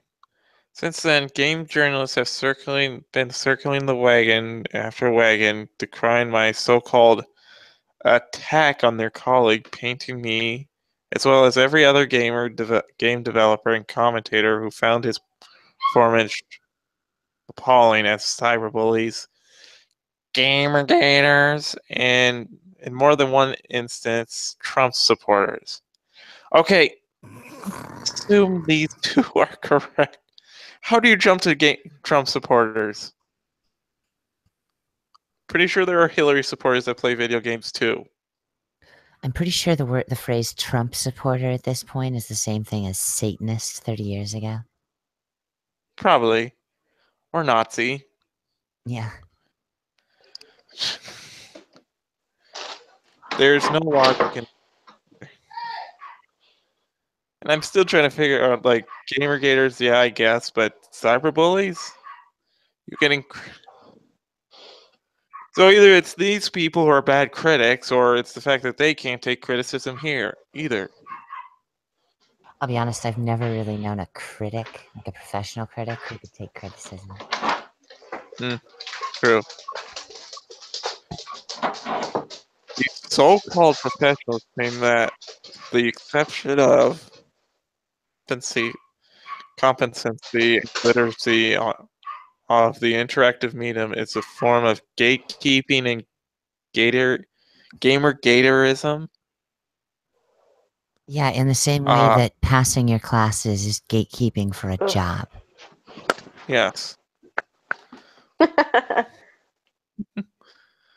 mean, it's not like Dean Takashi. Is he someone who's been like does games like platformer games often, or He's been in games journalism pretty much the entire time the games industry has had games journalism. That's why this is such bullshit, because this guy has no excuse. He did reviews for Mega Man. Well, Mega Man X. Who knows? Maybe this was a attempt by him. Sense that he could do this. Yeah. Maybe that was supposed to be an attempt by him to get fired. That's giving him a ton of fucking credit when he hasn't shown the ability to, strategize around 2 blocks. Yeah. It's a moot point. apparently. Yeah. Video game literacy is every bit important in covering video games as actual literacy when writing video game like book reviews. Yeah, like when you're playing a game like Cuphead, where it looks like it's not too difficult to begin with, it doesn't seem like something that you shouldn't have no skill in. It's a Like if you were platformer. playing a game, yeah, like if you were playing a game like Dark Souls or what's another difficult game? I Want to Be the Crash Guy. Bandicoot. Yeah. Sorry. I'm sorry. The whole Crash Bandicoot bullshit actually reminds me of all of this. I Right. love Crash Bandicoot. But everyone was saying that Crash Bandicoot is the new Dark Souls, which is so retarded. Right? And then I mean, trying to defend Dean Takahashi in this, saying that this is the new. Even Dean Takahashi took to saying this is the new Super Meat Boy. Well, I'm sorry.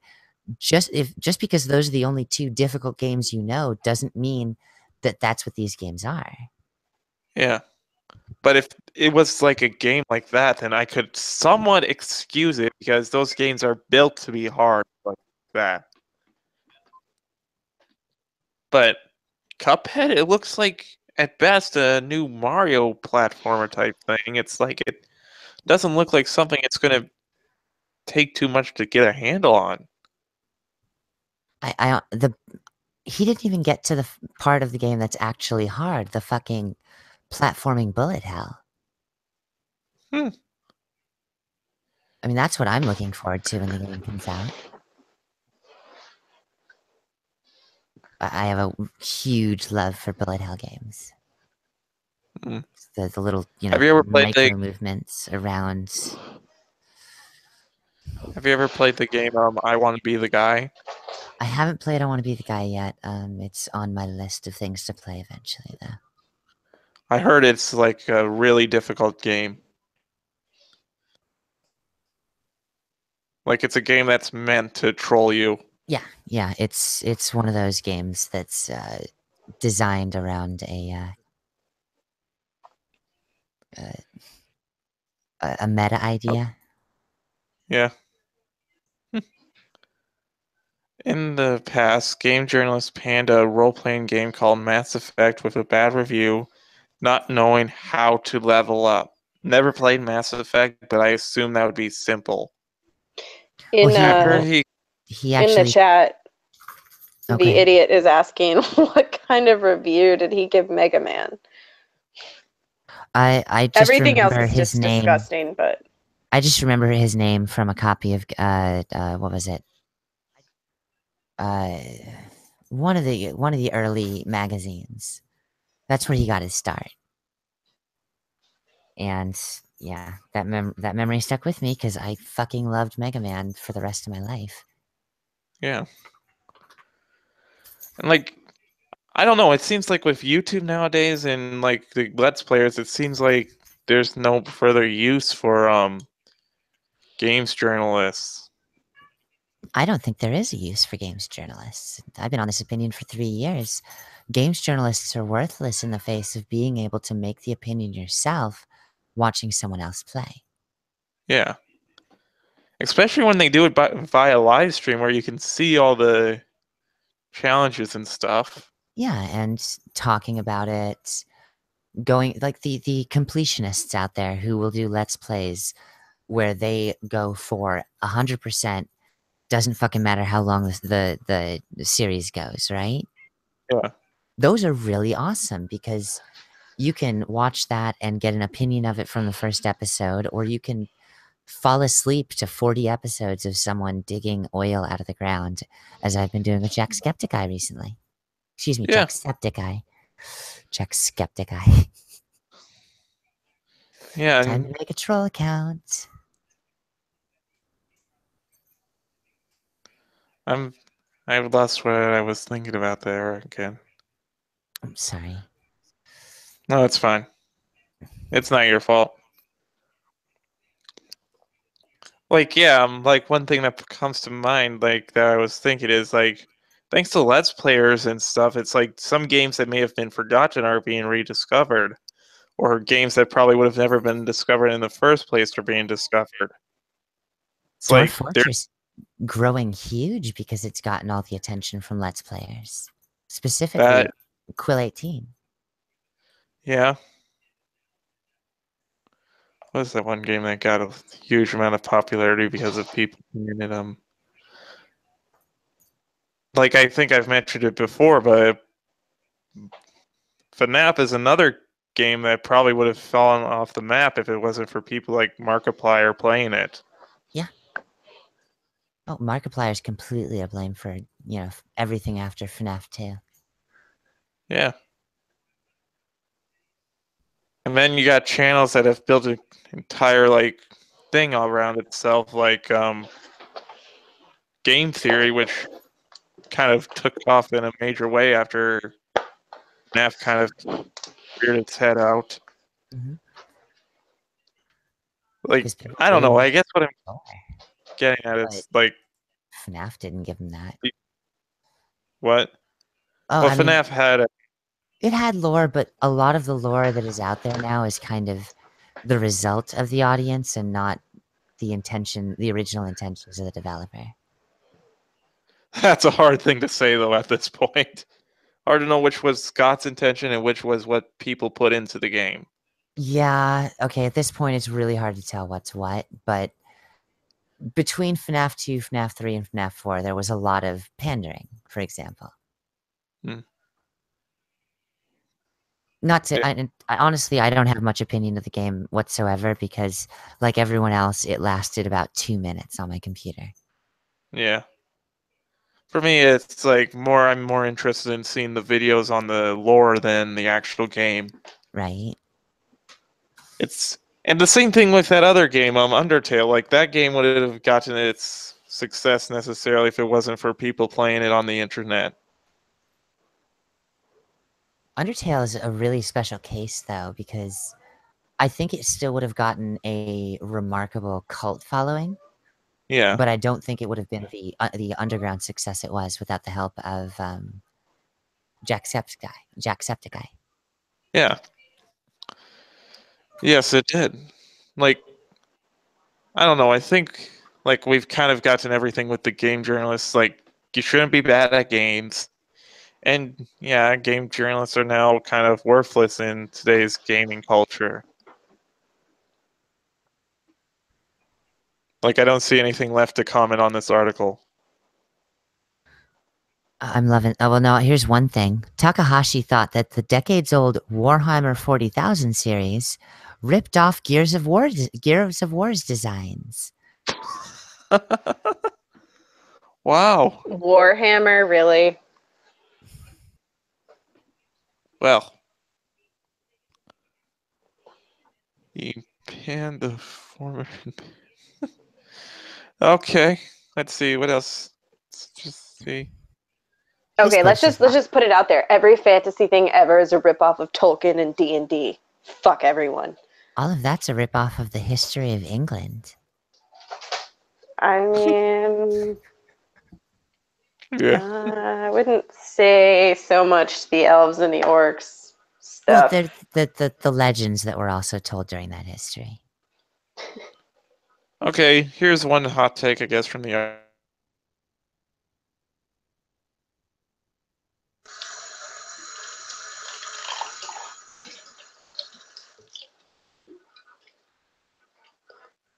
Hello?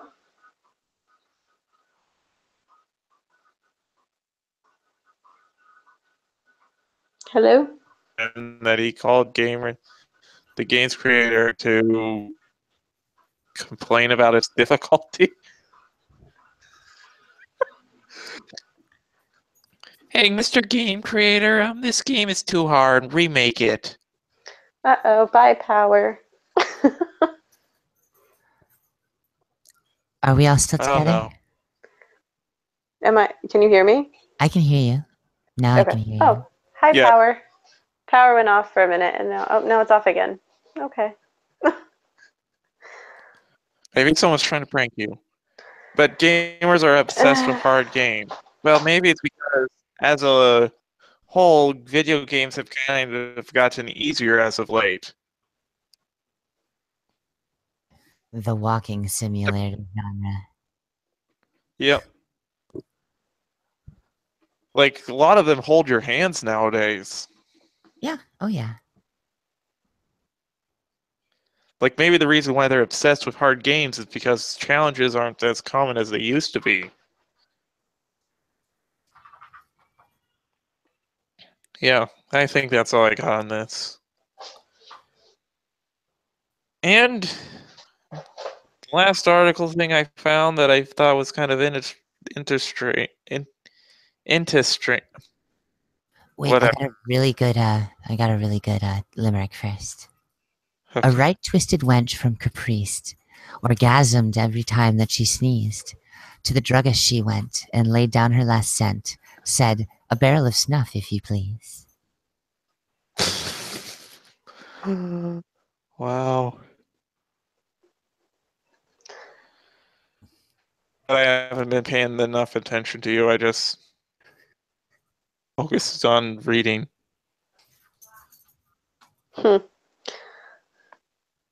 I'm trying to figure out if the power will come back. I don't think so. I think we're done. Damn it! Not cool I got Irma. funniest thing is I got an Irma story. Okay. Ermagerd.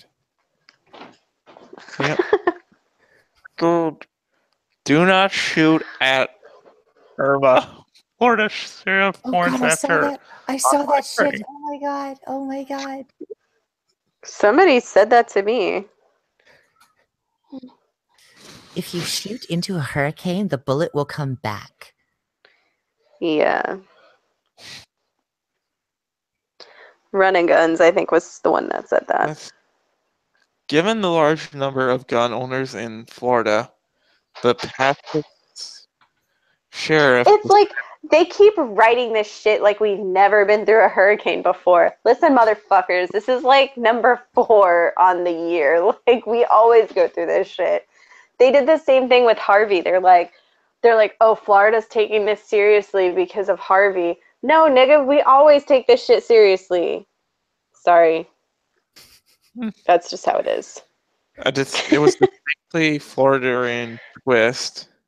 A sheriff in the southeastern state, known for its love of guns, warned residents not to shoot at Hurricane Irma after an online prank promoting the idea went viral. If anyone is actually dumb enough to do that, they deserve to be shot. With their own bullet? Yeah.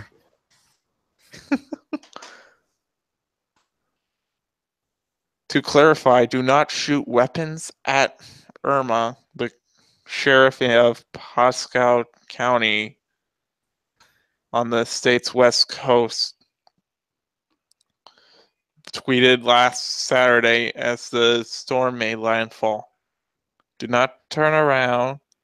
You will not make it turn around. It will be have very dangerous side effects, the message added, in reference to the unpredictable flight patterns of shots fired that may follow. Oh, poop. Okay, random. The whole shit is so hilarious to me. What Most happened? Floridians with guns, no. And they were making jokes. And I like the Pasco County Sheriff, pretty cool guy. But at the same time, the person running the Twitter account must be pretty fucking dumb. Yeah. The idea started as a joke on Facebook, inspired by a combination of stress and boredom. Ryan Edwards of DeLand, Florida, told the BBC. Big black company. The BBC is the biggest fucking shit show. They suck. 2 words. BBC Pigeon. As of Saturday, some thousands of people had marked themselves as interested in the event. Many appeared to take the bizarre idea in the spirit of Edwards intended, posting pictures of themselves in underwear or camouflage waving guns. One even suggested using a flamethrower to teach Irma a lesson. Okay, that sounds hilarious. I know, right? And people took it seriously. Other people saw no humor in the idea as the eye of this deadly storm rumbled ever nearer to Florida. Some calling Edwards stupid and saying he could get people killed. Because if people are dumb enough to do it, it's all his fault. Well, responsibility? That hasn't been a thing for years. Yeah.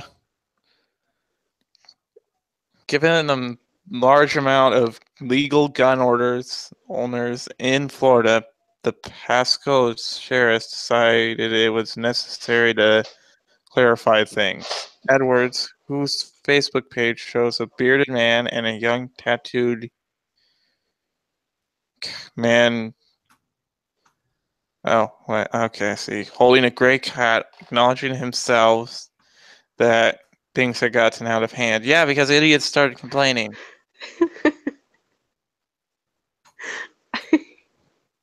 So my power goes out, and I posted.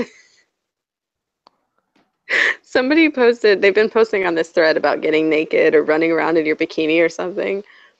And this person, McStabby Pants, posts, just for good measure, though I also recommend posting pics to Twitter. One can never be too safe. So I posted nudes. My power went out. How do I look? It's just a black picture. So then Jason Brazil posts a gif of Zac Efron saying, "I'm not mad, I'm just disappointed." Wonderful. It's my favorite. Yeah. I'm at a point where I'm really wondering when common sense is going to come back, Never. right? 'Cause- When all the dumb people die off? yeah, but I was already waiting for everyone who was born, before the death of Kennedy to die off. Now I have to wait for this It was shit. cool. It was cool to see the response to Scott Edwards later posted, adding, "On another note, I've learned that 50% of the world could not understand sarcasm to save their lives." Yep. Whole thing. I mean, And really, it looks like they're all. Oh, there's it's no dark- thing. It's dark humor, and gallows humor helps when people are under stress. Like, you don't have to find it funny, but don't act like he's trying to do a bad thing by making a joke about it.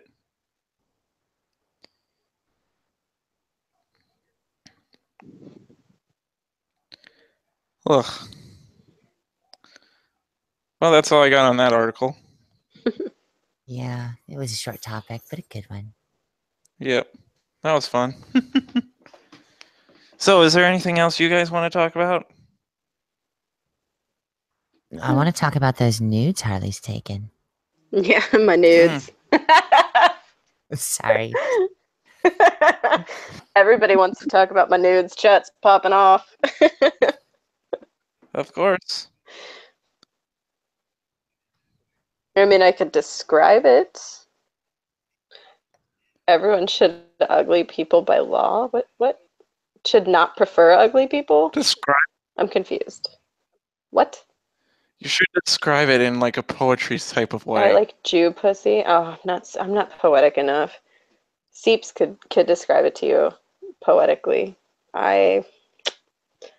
He's so good. You kidding me? I just said the N-word. That just came right out of my mouth without any kind of warning. Well, Oh, It there's your happens phone all the going time. off.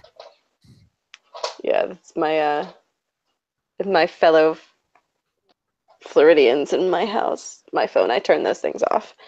I was like, if it's over me and it's warning me, I'm still not gonna I'm not gonna know. So you're south of me? I'm north. I'm Okay. just north of Orlando. Oh, then you're like parallel to me. Yeah. So you both are kind of like out of the where it's going to be the worst of Hurricane Well, it's Irma. gonna be worse for me than for her, I think, because it's on the West Coast. We have the tornadoes in our bands, though, so I don't know. Right, I mean, okay. it's anyone's Yeah. guess. Considering, It's what it considering is. the clouds have covered the entire state, yeah. Yeah. So you still have power. I don't have power. How are you streaming? Or is that not dependent on power? Mobile phone. I got 4G LTE, bitch. That works. 2 Jews streaming. Wait, Sevi, you're Jew? Half Jew. My mother Oh. was of Jewish lineage and my father was of Gypsy lineage. If it had been the other way around, I would be neither. That's what's so weird. Because Gypsy lineage is patrilineal, Jewish lineage is matrilineal. I'm not sure if I understand. Essentially, you're only a Jew if your mother's a Jew, right? That's Yeah. the matrilineal thing. Yeah. If my I father had am been so a Jew, proud of my 4G LTE. if my father had been a Jew and my mother had been a Gypsy, I wouldn't have any matrilineal right to those titles. Or, I wouldn't have any right to those titles, matrilineally or patrilineally. Which is, retarded to begin with, but hilarious to me nonetheless. I'm not yet. Celestial, I'm not really considering choices yet.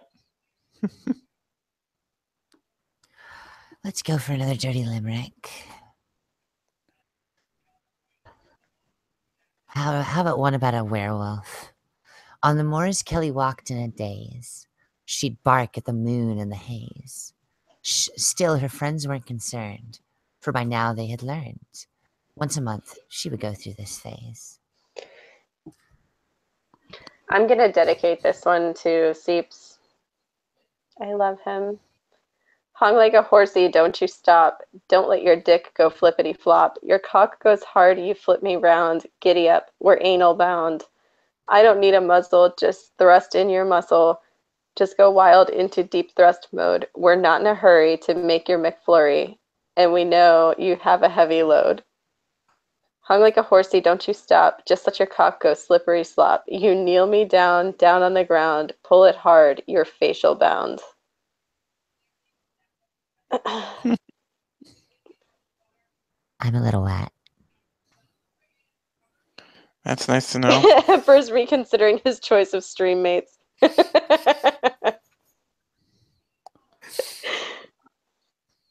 Yeah, I don't even know why you invited me, but I was thankful you did. I thought you'd be fun to stream with. Well, you were dead wrong about that, weren't you? Emperor puts up with me every single week, so I mean, No, I've loved being here. he's a really nice guy. It really is. You should have saw our stream last week. Oh god, we hijacked it with the kids. That was not cool. 3 times in a row.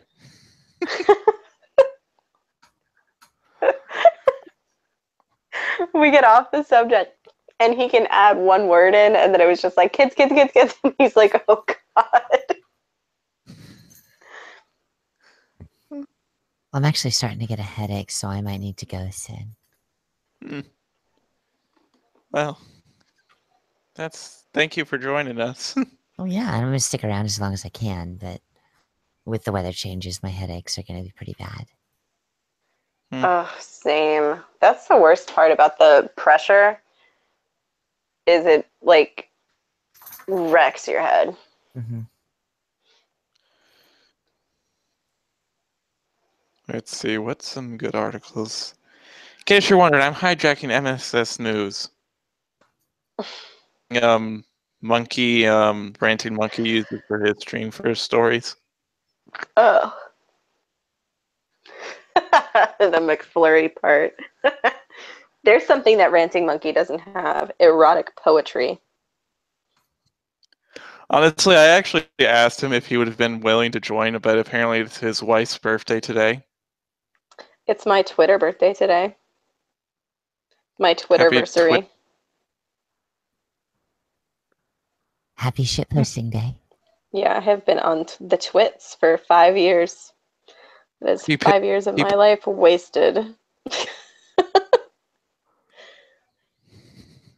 They tried to kill me so many times and they just couldn't. I'm like the fucking Terminator. Yeah. Let's see.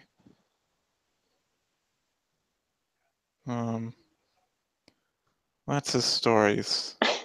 The other day, Okay. BBC Three had a segment on cousin marriages having low levels of divorce. And then this article from the BBC, how do you make up after an acid attack? Oh my What? god. Oh my god, BBC. What the fuck is wrong with you? What the fuck is wrong with you? The acid attack story, I can't even laugh about. That is just so fucking disturbing to me. How do you Yeah. make up? How do you make up with someone after an acid attack? Like, do you have to? Oh no, how do you do your makeup after an acid attack? Got it. I thought it said, how do you make up? Like, how do you make up with the person who put acid on your face? Usually by throwing acid back. Right? How about stabbing them a bunch of times? Good choice. Especially in England, since, knives instead of guns. Yep. Or, force acid down their throat. Yeah. Suffocate them with an enormous rubber cock. Mm.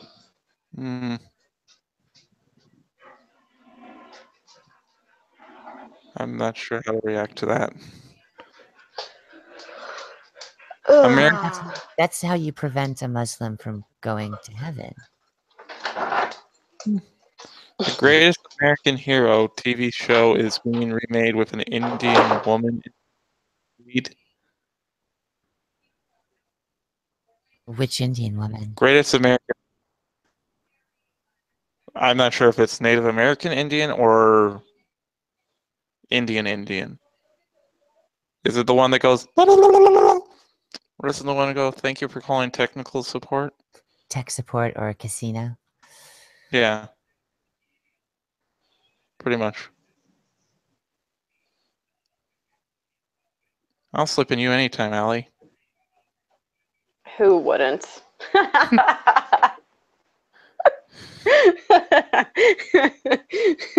Jason said he's gonna slide into our DMs. So that's what I chose to write back.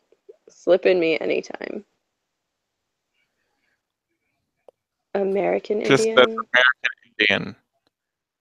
I want to take a So girl who to an knows? apple orchard and slip Is that? Are we inside her. allowed to say that? I thought we had to call them Native Americans. Woo-woos? Yeah. The push start or the pull start. What about the feathers? Yeah. You gotta make sure Hack is wet, though. Hack's always wet. I'm always wet.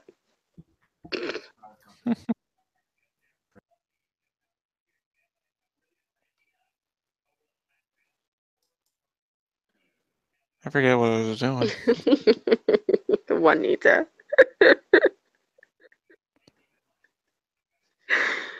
Oh my goodness.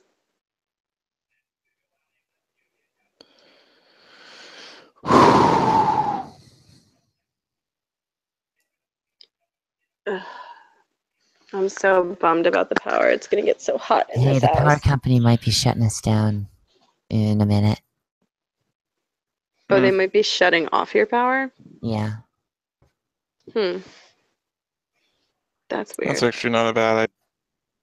Well, that probably reduces chances for fires. Yeah. Yeah. So I guess I'm gonna run for a bit and make sure that. Yeah. make sure I've got charges on everything as well. Okie dokie. All right. Thank you guys Okay. so much for having me. Yeah, You're no welcome. problem. It was fun. I'm glad I got to stream with you. Yeah, me too. Yeah. Likewise, both of you. And I Yeah. Maybe we'll get you on again. well, let me know and I will show up. Okay. All right. Take care, you guys. You two in the audience. Yep. You guys be awesome. Yeah. Most of them will.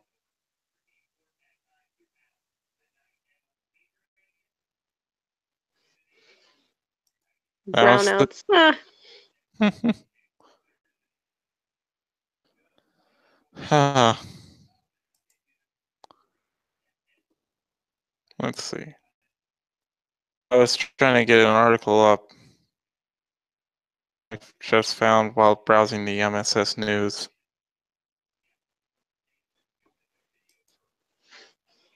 But it's not showing it. mm, What the flip? crap. I'm trying to find the. Oh yeah, What? Progress Energy. That's who I am. I'm trying to find the. They want you to call whenever the. I guess whenever the power goes out. That way they can kind of keep track of their grids and stuff. So when I get off with you, I'll just call them. Well, I got one last article, and this one might make you smile. And they all make me smile. All right, shoot. Moment, can I get the thing like shared? Oh, it's not sharing.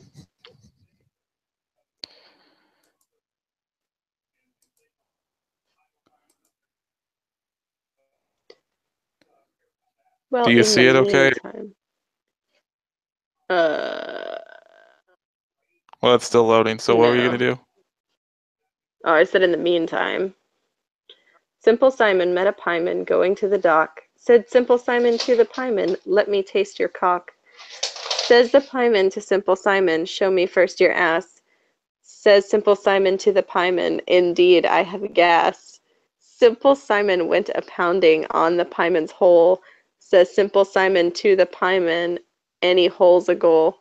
Simple Simon wiped his cock because it was all pooey. Says Simple Simon to the pieman, "I say, your ass is gooey." Oh. Well, and that's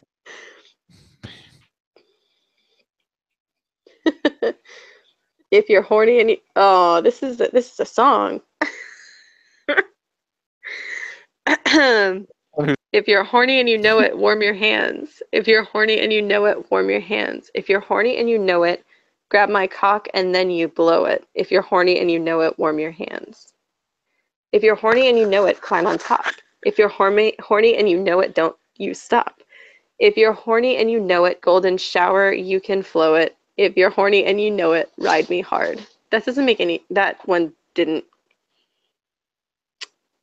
that didn't work out. That's well. disappointing. Here's the article I found. Mm. Sex fetish. Wow. Cuckolding in which men watch their wives have sex with other guys is catching on among people with high IQs who revel in their agony. Okay, like, thing is, I've never understood that fetish. Cuckolding the fetish.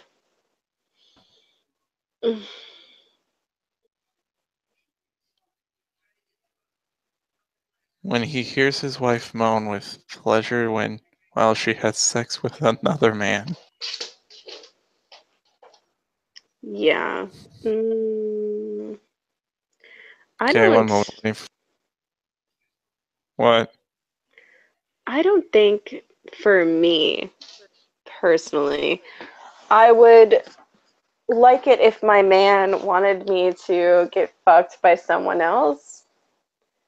I'm a submissive. I like to be owned. I don't like to be given away. Shared? Yeah. Kind of I think bums there's me out. cases I think sharing is not always caring in some cases. Yeah. Wife Paul Pines feels good, bad than good. Like, wouldn't that be terrible for the husband that his wife is getting pleasured by someone else and might be having it better than what he does? Mm, I, mm, yeah, I don't like cuckolding. I don't like, yeah, it's weird to me. Like, Yeah. I had a boyfriend who was into cross-dressing, and like he told me that he was into that kind of like cuckolding and chastity thing. I cried. I was like, "Why do you hate your penis?" And he's like, "What?" I don't. And then like he had to explain like he wasn't so much into that aspect of it. It was like just that he wanted to be submissive more than dominant. He wanted to be told what to do or like told to do housework or whatever, but like Yeah. it made me like I cried. I looked into that and I was so upset. I was like, "Why do you hate your body? Why do you hate your penis? I love you. I don't want you to feel this way." And he was like, "No, it's not how I feel. Why are you crying?" I like sent him the websites that I found, like that I looked into all that stuff, and he was like, "Oh God, no, no, no, no. Let me explain to you what I want."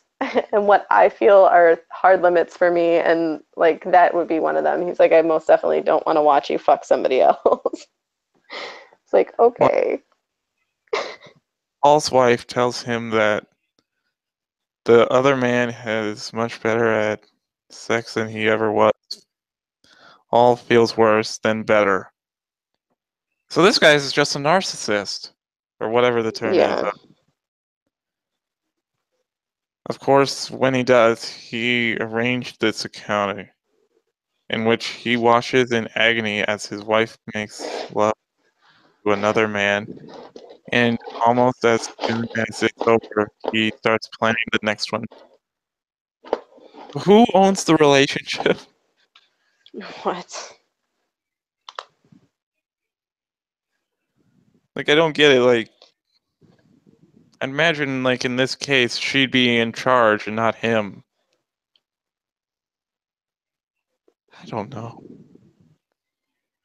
Cuckoldry is defined as the wife's infidelity. Chaucer and Shakespeare characterized it as the ultimate shame. It's no surprise today that it's developed into a highly popular fetish.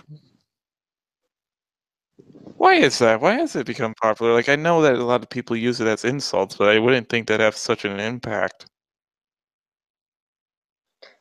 Yeah. You okay? Yeah, I'm good. Hmm. Sorry, I'm just trying to figure out how to keep myself Out of charged and what? stuff. Hmm. Yeah. I guess I have The a car, I'll internet, just run the car. yeah. The internet is rife with husbands enthusiastically soliciting other men, often with larger, sexier, hotter men than themselves, to have sex with their wives while they watch. That's really weird to me. Yeah. And I'm not sure how this is like the fetish for intellectuals. Like, where's the intelligence? I mean, I guess anything is for intellectuals these days.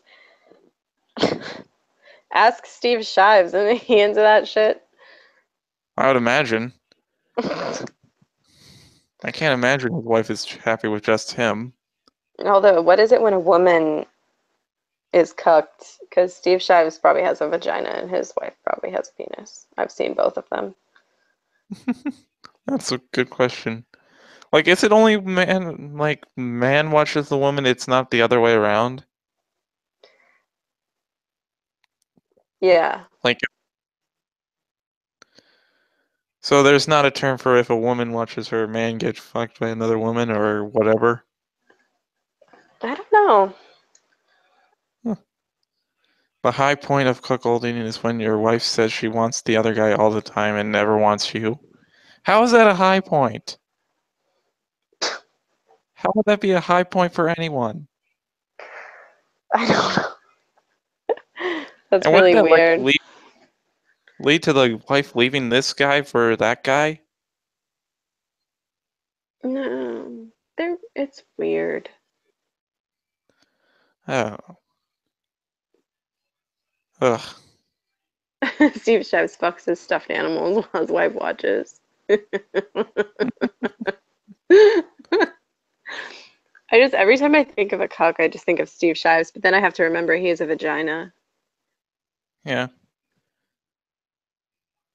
So wait, does Steve Shy's wife put strap-ons on his stuffed animals? Probably. And, like, he has all those like teddy bears with dicks.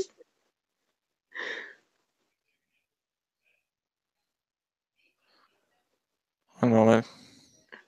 I went down a little ways.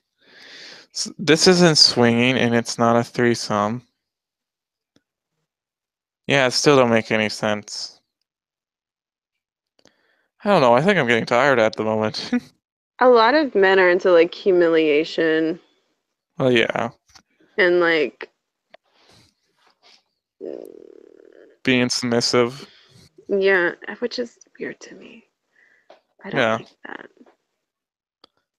Oh, I it's mean, called a cuck queen. huh? That makes sense. Yeah. I get off on watching my boyfriend in bed with other women, catching up with a cuck queen fetishist who says the jealousy is the best part. Uh, I disagree because if someone that I'm with is fucking someone in front of my face, I would probably claw her eyes out. I do not do jealousy well. I am the most. I mean, like, I'm not a jealous person. Like, No, I'm not like every girl that he's looking at, is somebody that he's fucking or like I don't think that way. But if I know that he has another girl. person on the side, I don't. Yeah, I don't deal with that. Yeah, I'm like, hey, bye. yeah. Not sure what else there is. Like, it's becoming the popular choice for American intellectuals. Like, all right. Yeah, I got nothing more for this. Do you want to keep going, or do you want to call it a night at this point? Yeah, I'll probably call it a night and then start shutting down all my things so that I have power in the morning. Yeah. Just take some Benadryl and go to bed. Or finish the beer. I have beer in my fridge, so I need to get rid of that if the power is going to be out. Was there anything you want to close with, or? No. Thanks for having me on again. I have fun. Yep. Yeah. See you next Sunday. For I gotta close out before you leave, Mitzi. Okay. So everyone, in case you haven't been made aware, a friend here has become the co-host for this series, which is a neat thing. So go check out her channel if you have a chance to. She makes fun content. So then, other than that, thank you for watching and have a nice day. And please don't shoot at hurricanes. I'm not going to shoot at hurricanes.